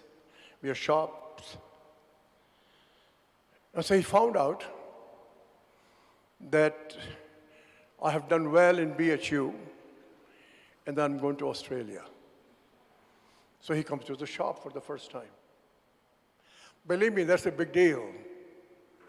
A highly prestigious doctor coming to the shop to see my father. And obviously he's very courteous. He's been in the town a long time.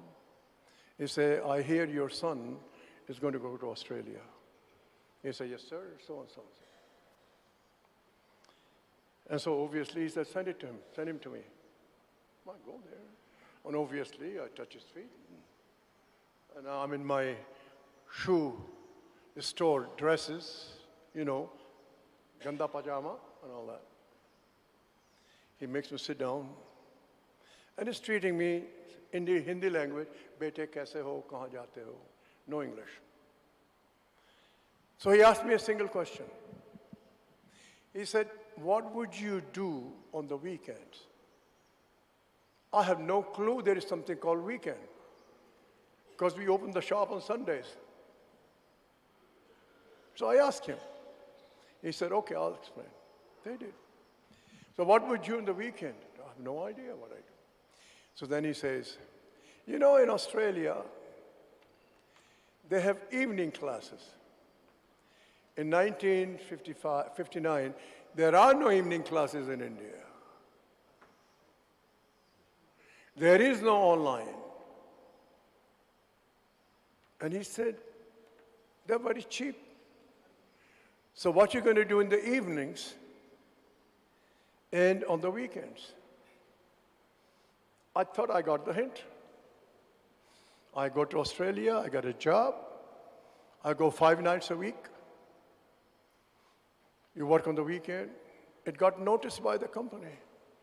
So one day, I was there and a big shot, Ram. They call me Ram. Big shot. He said, where are you going? I said, I'm going to the university. What are you doing? Then he says to me, who pays for it? So I do. He said, no. You come to my office, the company will pay. Can you see the impact on me? So at one point, I had 8 courses, distinctions, published in the newspaper. Got the call from the CEO. What are you going to do? I want to do masters. So a tall fellow came to see me, took me to his big office. He said, what are you going to do? I said, I want to do operations research in Manchester. He said, no. Nice, polite, courteous, you get a cup of tea. It's a royal treatment, by the way. White Australia policy. He said, no, you're going to go to Harvard. Have you saved enough? I say, yeah, I have saved enough. So fine, put the application in. I got admitted in 10 days. We need to use the time. That doctor, his family moved to America, I go to their house and so on. I love their children, the family and all that. Now I'm part of the family. Use the time. Education, nobody will take it from you. Drive. Why do I say to us? Can you imbibe that idea to your students? Let's take some questions. Oh, it's 0. Thank you. Thank you very much. Thank you, sir. Thank you very much. Indeed, very inspiring and very motivating. A big round of applause, dear friends. Indeed, he deserves a standing ovation. A big round of applause. Understanding the culture and peace. And we should never forget that wherever we go, we represent our Bharat. That was the message given to us. Indeed, very important message. Thank you, sir. And now, the forum is open for question and answer. We would be taking few questions. I request the questions asked to be short and specific.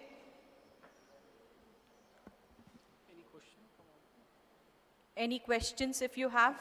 We can take those questions. Hey, we all have questions. Nobody will be embarrassed. Let's see your curiosity. Let's get some question here. Please help us. I have a question.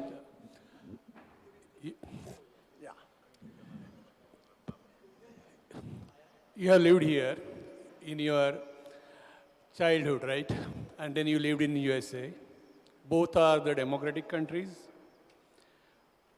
What are the similarities and what are the contradictions, in both countries? Because what USA was after World War II and what India is today, how can you compare and contrast? I mean, what can we learn from their mistakes and how far we can go? The question was, you, during your... Yes.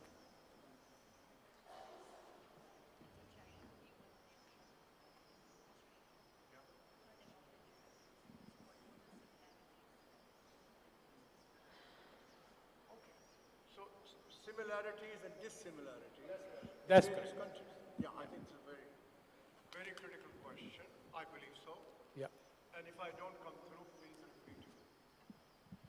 So I'm going to pick countries: America, Australia,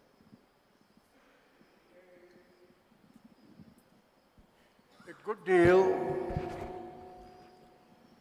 parts of Europe, similar modeling. More particularly USA. The drive to have shareholder value maximize is trumping the issue of national security. And I'm dealing with it personally. Can you turn the photo off? Recording karuna. Kindly stop. Any other question, please? I want you to know this, it's a fact. Telecommunication infrastructure is a national security issue if it is installed by an opponent.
how right we are doing and thinking, but about other players as well.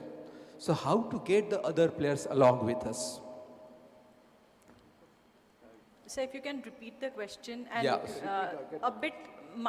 Sir, things depend on interdependency. It's an interdependent reality. Okay. Just come on, tell me here. I'll get it. You don't need that. Okay. No, you don't need that. Yeah. So my question is that we live in an interdependent reality. It's not only about how right we are doing and thinking, but about other players as well, what they are doing and thinking. How to get these other players along for a global. For the global, Yeah. you know, it's a clear question. Yes. Very question. Now, the first thing, I believe Prime Minister Modi is doing it. I don't know him, never met him. But I do read newspapers here and there. And I do talk to the people who educate me. Remember when he was inaugurated the first time? Did he invite foreign leaders? Remember that? Dialogue. Welcome. Extend the hand. He continues to do that, does he not? Leaders? We have differences with China. He does meet with the President Xi. There's a dialogue. Let us reason together. At least we talk. Narrow the differences and narrow where we can do certain kind of compromises or decisions. Some we cannot do. He is not stopping there. I was so thrilled, but that's me, in my global outlook, when the Prime Minister announced, and it's happening, no more just announcement, we're going to do rupee trade. It is being done. It's not a dream. I was very thrilled. I know exactly where he's going. We are going to give power to Bangladesh. It's happening, not only, it is happening now. We are going to give the digital technology to the neighbor guys. It is going to happen. You build bridges. I believe the Prime Minister is doing that. When I say Prime Minister, his team, not just the Prime Minister alone. Obviously, you know what I'm talking about. Our Governor of Reserve Bank of India, the Finance Minister, and the people down, they are highly hooked with Washington in the Fed. Reason together. Bring more dialogue. Shall I say thank you so much? Thank you, sir. Thank you. Indeed, a big round of applause. Call Mr. Sanjay Upadhyay. Yes, sir. And now it is the time that I would like to welcome Dr. Sanjay Upadhyay, Senior Advisor, MIT World Peace University, Pune, Bharat, to give the concluding remarks. नमस्ते। India का भारत हो चुका है, मैं हिंदी में बात करूंगा। पहला जो लेक्चर हमने सुना, knowledge, water, catalyst of peace, सब जगह ये तो चर्चा चल रही है कि अगला युद्ध होगा, इससे अगर युद्ध होता भी है तो उसका कारण पानी रहेगा पूरे दुनिया में। लेकिन जिस तरह से geographically and linguistic point of view Hari sir और हरी मैडम ने हमें ये विषय समझाया, मैं कहता हूँ वो और आसान होते गया। शब्दों का जो एक ही शब्द के कई अर्थ हैं, जिसे भाषा में श्लेष अलंकार कहा जाता है, तो वर्षा का मतलब ईयर भी है, वर्षा का मतलब लैंड भी है, वर्षा का मतलब ऋतु भी है। तो ये सुनने के बाद भारत के लिए पानी अत्यंत महत्वपूर्ण है और भारत में ही वो समृद्धि उपलब्ध है पानी की। और इसलिए फ्रीडम फाइटर स्वातंत्रवीर विनायक दामोदर सावरकर ने जो हिंदू शब्द की डेफिनेशन की है उसमें उन्होंने कहा है कि आ सिंधु सिंधु पर्यंता यस्य भारत भूमिका पितृभू पुण्यभूश्चैव सवै हिंदू रीति स्मृता। आ सिंधु सिंधु पर्यंता, चारों समुंदर का ही उल्लेख उसमें है, सिंधु नदी से लेकर कन्याकुमारी तक और बंगाल के उपसागर से लेकर अरबी समुंदर तक की जो भूमि है, तो ये पानी कितना अहम है हमारे लिए। तो मैं उनका बहुत शुक्रगुजार हूँ, आभार व्यक्त करता हूँ मिस्टर हरि और मिसेस हरि, जिन्होंने पहली बार हम इस व्याख्यानमाला में पति पत्नी दोनों यहाँ डायस पे आके बात करें ऐसे सुना। उनके लिए एक बार जोरदार तालियां के हम का अभिनंदन करेंगे।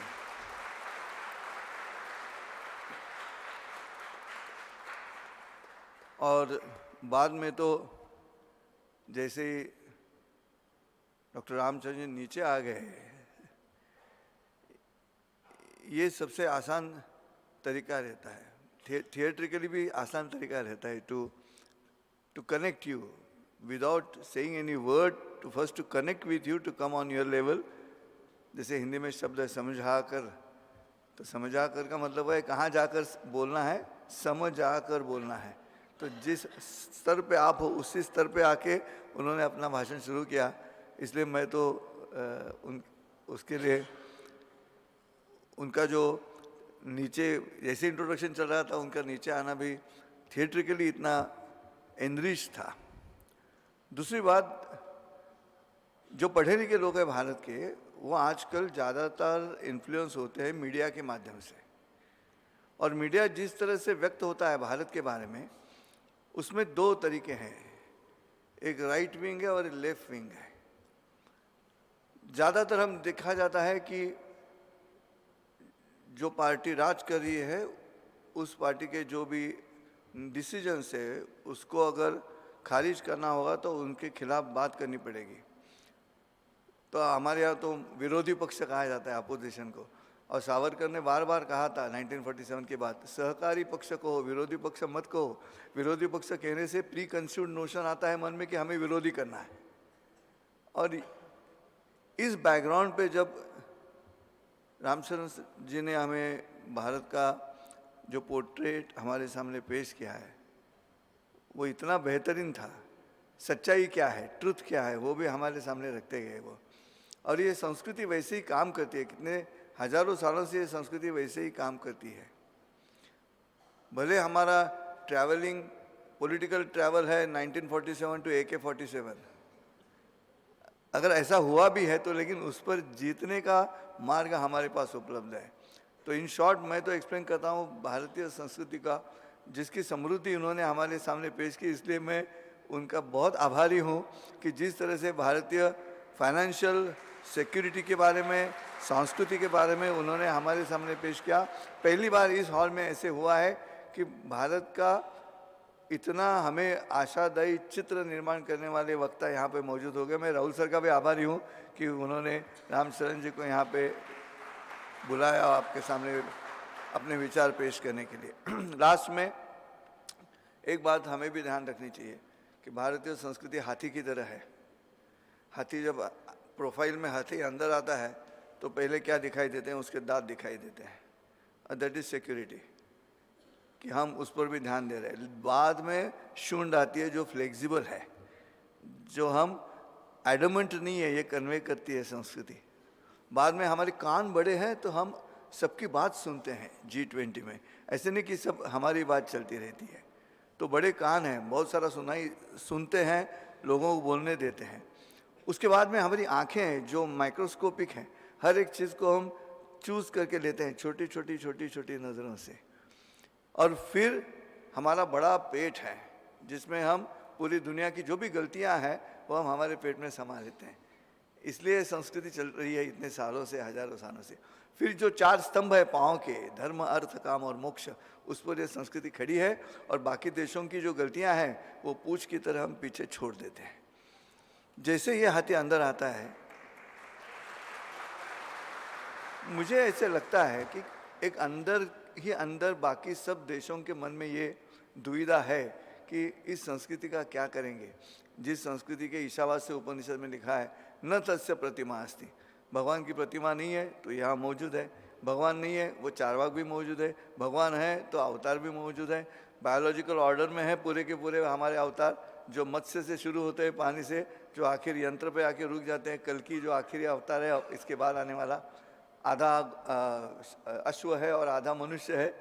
तो आजकल आप गाड़ी चलाते हो तो वैसे ही दिखाई देता है, हॉर्स पावर की गाड़ी नीचे है और आप आधे दिखाई दे रहे हो वही तो चल रहा है।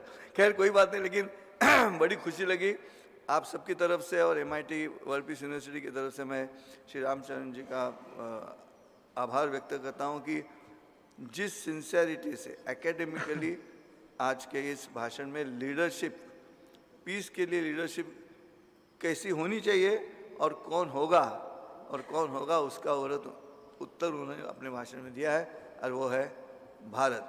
Thank you so much.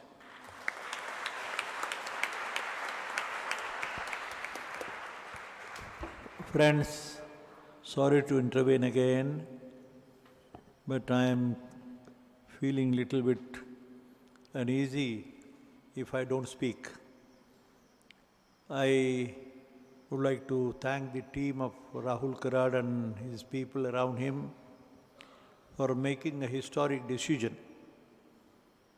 And when I see on one side Hari and on the other side Ram, Ram Krishna Hari ऐसा संदेश है, बट उससे ज़्यादा मुझे खुशी इस बात की है कि राहुल ने और उसकी टीम ने जो डिसीजन किया है बड़ा हिस्टोरिक है।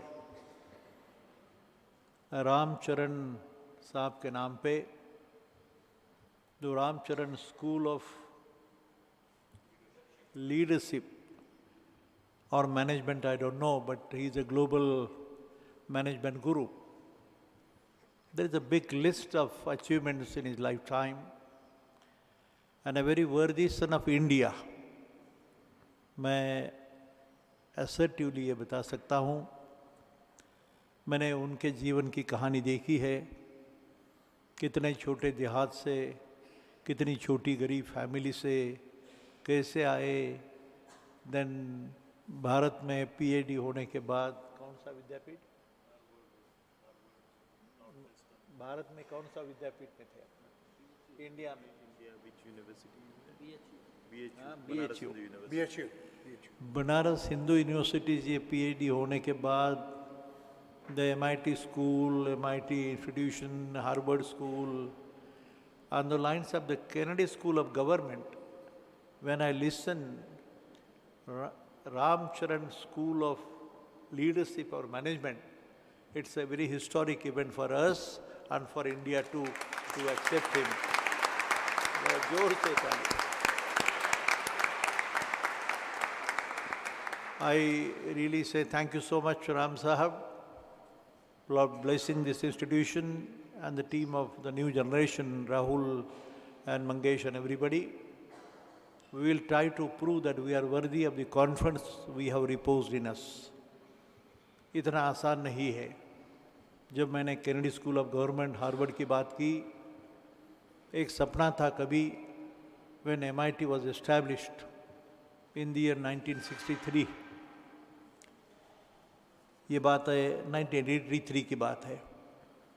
मैंने चाहा था कि अमेरिका के लोग, अमेरिका के students and teachers, they should come to India to learn and understand. Possibly when Ramcharan's name is there, I am very confident that the very curious students of America, they will certainly come and possibly stay in this institution under this Ramcharan School of Leadership.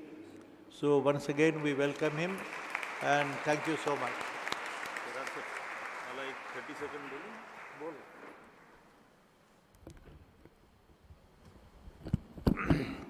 Just as a gratitude, I think, thank you for the respected Karad sir just made mention about Ramcharan Sahab. Of course, we all know, we all in academia, industry, everybody knows Ramcharan Sahab name, but कई बार कई चीज़ें बहुत आसानी से हो जाती तो हमें भी समझ में नहीं आता है. तो रामचरण सर ने शायद whole life, he's a very different person. The way I have seen in US, I have seen some other countries, and last 4 years before, when I got to know him through Ashok Joshi ji, and this very, his conversation about governance and leadership and management education. And when we requested a year before, I think very easily with that, he was having that comfort, and I don't know what he felt about our institution. And Honorable Karad sir, he accepted it. Sir, we are truly grateful, and thank you that मतलब Karad sir को जो अभी भावना उन्होंने व्यक्त की यहाँ पे, ये बहुत हमारे लिए सबके लिए, और हम we commit ourselves, Professor Ishwar, all of you now taking the leadership.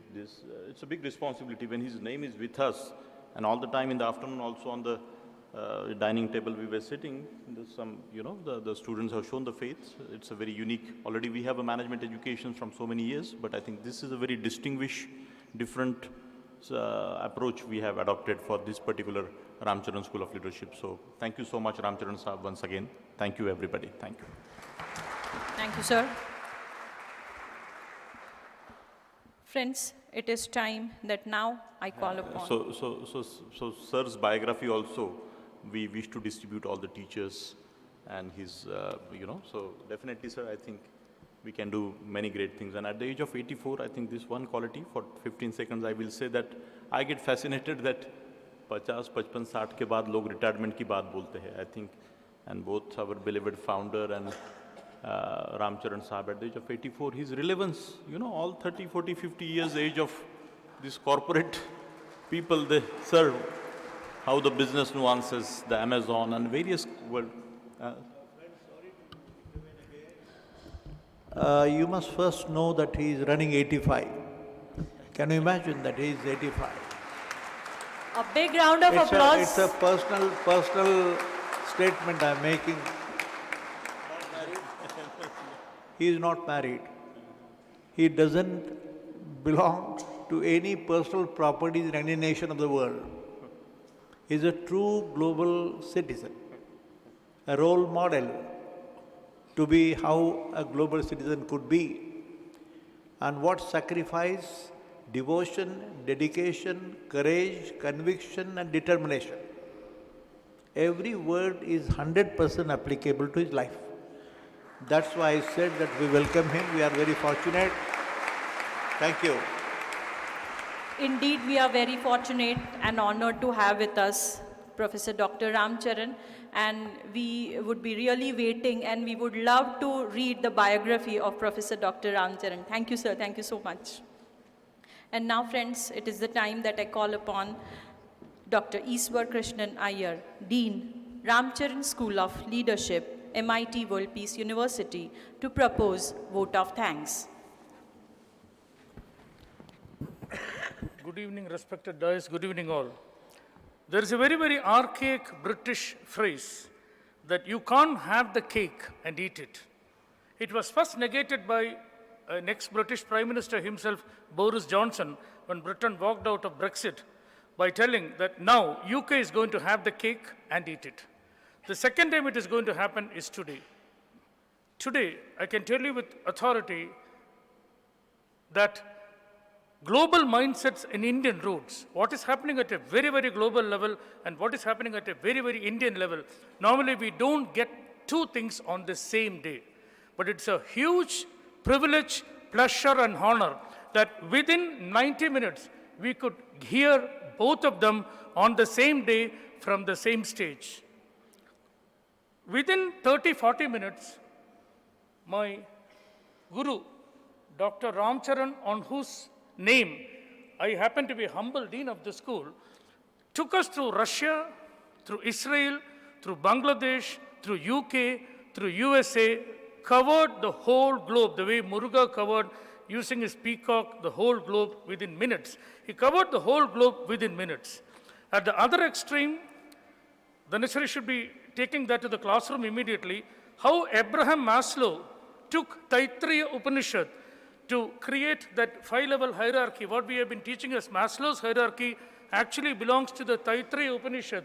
To that extreme, my friends from Chennai, Dr. Hari and his wife Hema Hari, took us through the entire pantheon of the knowledge that takes us from India and to the global level. So Thank you so much, all of you. It's an absolute pleasure being with you. I conclude with one more sentence. It's a personal sentence. For the last 30 years, the name that I've been taking maximum every day, as we all do, is my wife's name, Vijay Lakshmi. But since I joined MIT WPU Ramcharan School of Leadership, the name that I take more than Vijay Lakshmi is Ramcharan. Every conversation starts with, I am the Dean of Ramcharan School of Leadership. I am from Ramcharan, I am from Ramcharan, I am from Ramcharan. So, thank you so much, and a huge thanks to Senior Karadji and Junior Karadji for giving an opportunity for sharing the stage with such brilliant luminaries. Thank you so much. Thank you, sir. And as we are coming to the end of the session 3 of day 1 of 28 endowment lecture series, just a gentle reminder about tomorrow's sessions. Tomorrow, as usual, sharp at 7 a.m., we would be starting with yoga, followed by the first session conducted by Honorable Dr. Jagdish Hiremat. The second section would be conducted by Dr. Mukesh Sharma and followed by Shri Gajendra Chauhan. And in the evening, we would be having Shri Vivek Agnihotri. Just one moment. Just one intervention, please. Today we had phenomenal sessions, scintillating leaders. Taking the same spirit ahead, tomorrow also we are going to have huge leaders and speakers speaking. In the morning, of course, we all know about Dr. Hiremat. He is talking about the preventing heart attack. In the morning second session, we are having the Yudhishthir of the Mahabharata, Dr. Gajendra Chauhan, the most righteous king of the Pandava. And we also have our own Dr. Sharma for talking about the Dr. Mukesh Sharma sir talking. In the evening, we have the feast, friends. In the evening, we have all seen the films, the Kashmir files, the Tashkent files, the vaccine war, the Z security person coming directly from Indonesia to India tomorrow just for us. So tomorrow in the evening, he is talking about the pride of India. So tomorrow in the evening session, you are all requested. There will be huge security here, huge gathering here of the press also. So half an hour before the session begins, 3:30, all of you are requested to take your seat. Then only we will get an opportunity to witness the session of Shri Vivek Agnihotri. Thank you so much. Thank you, sir. Indeed, very interesting sessions lined up tomorrow. Please ensure your participants. And with this, I request everyone to rise in their seat for Pasaidan.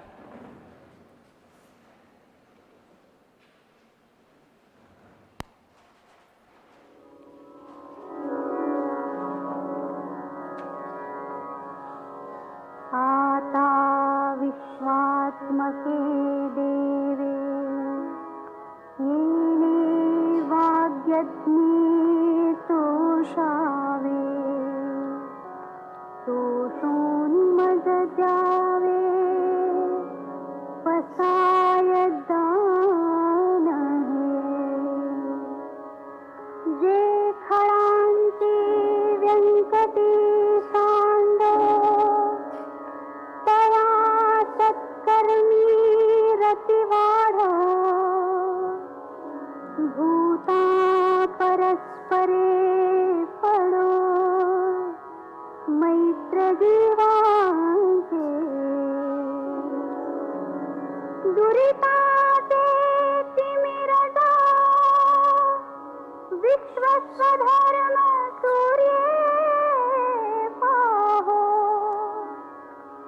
जो देवांशील तो तेलाह प्राणी जात वर्षत सकळ मंगळी ईश्वर निष्ठांची मांदियाळी अनवरत भूमंडळी भेट तू भूता चला कल्पतरूंचे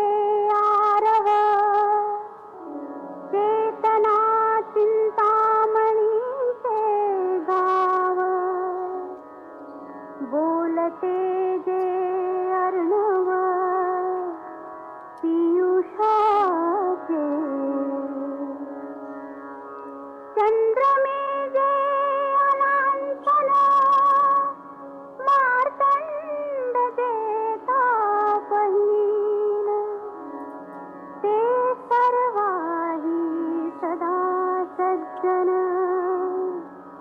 सोय रे होतो किंबहुना सर्व सुखी पूर्ण होनिशिही लोकी भजिजो आदि पुरुषी अखंडित आणि ग्रंथोपजीविये विशेषी लोकीये दृष्टादृष्ट विजये होवावे येथ म्हणे श्री विश्वेश्वराव हा होईल दान पसावो येणे वरे ज्ञान देवो सुखिया झाला.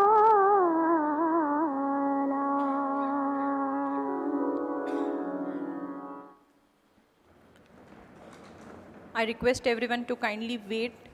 Let the guest first leave the hall and then we will leave the hall. I request everyone to kindly wait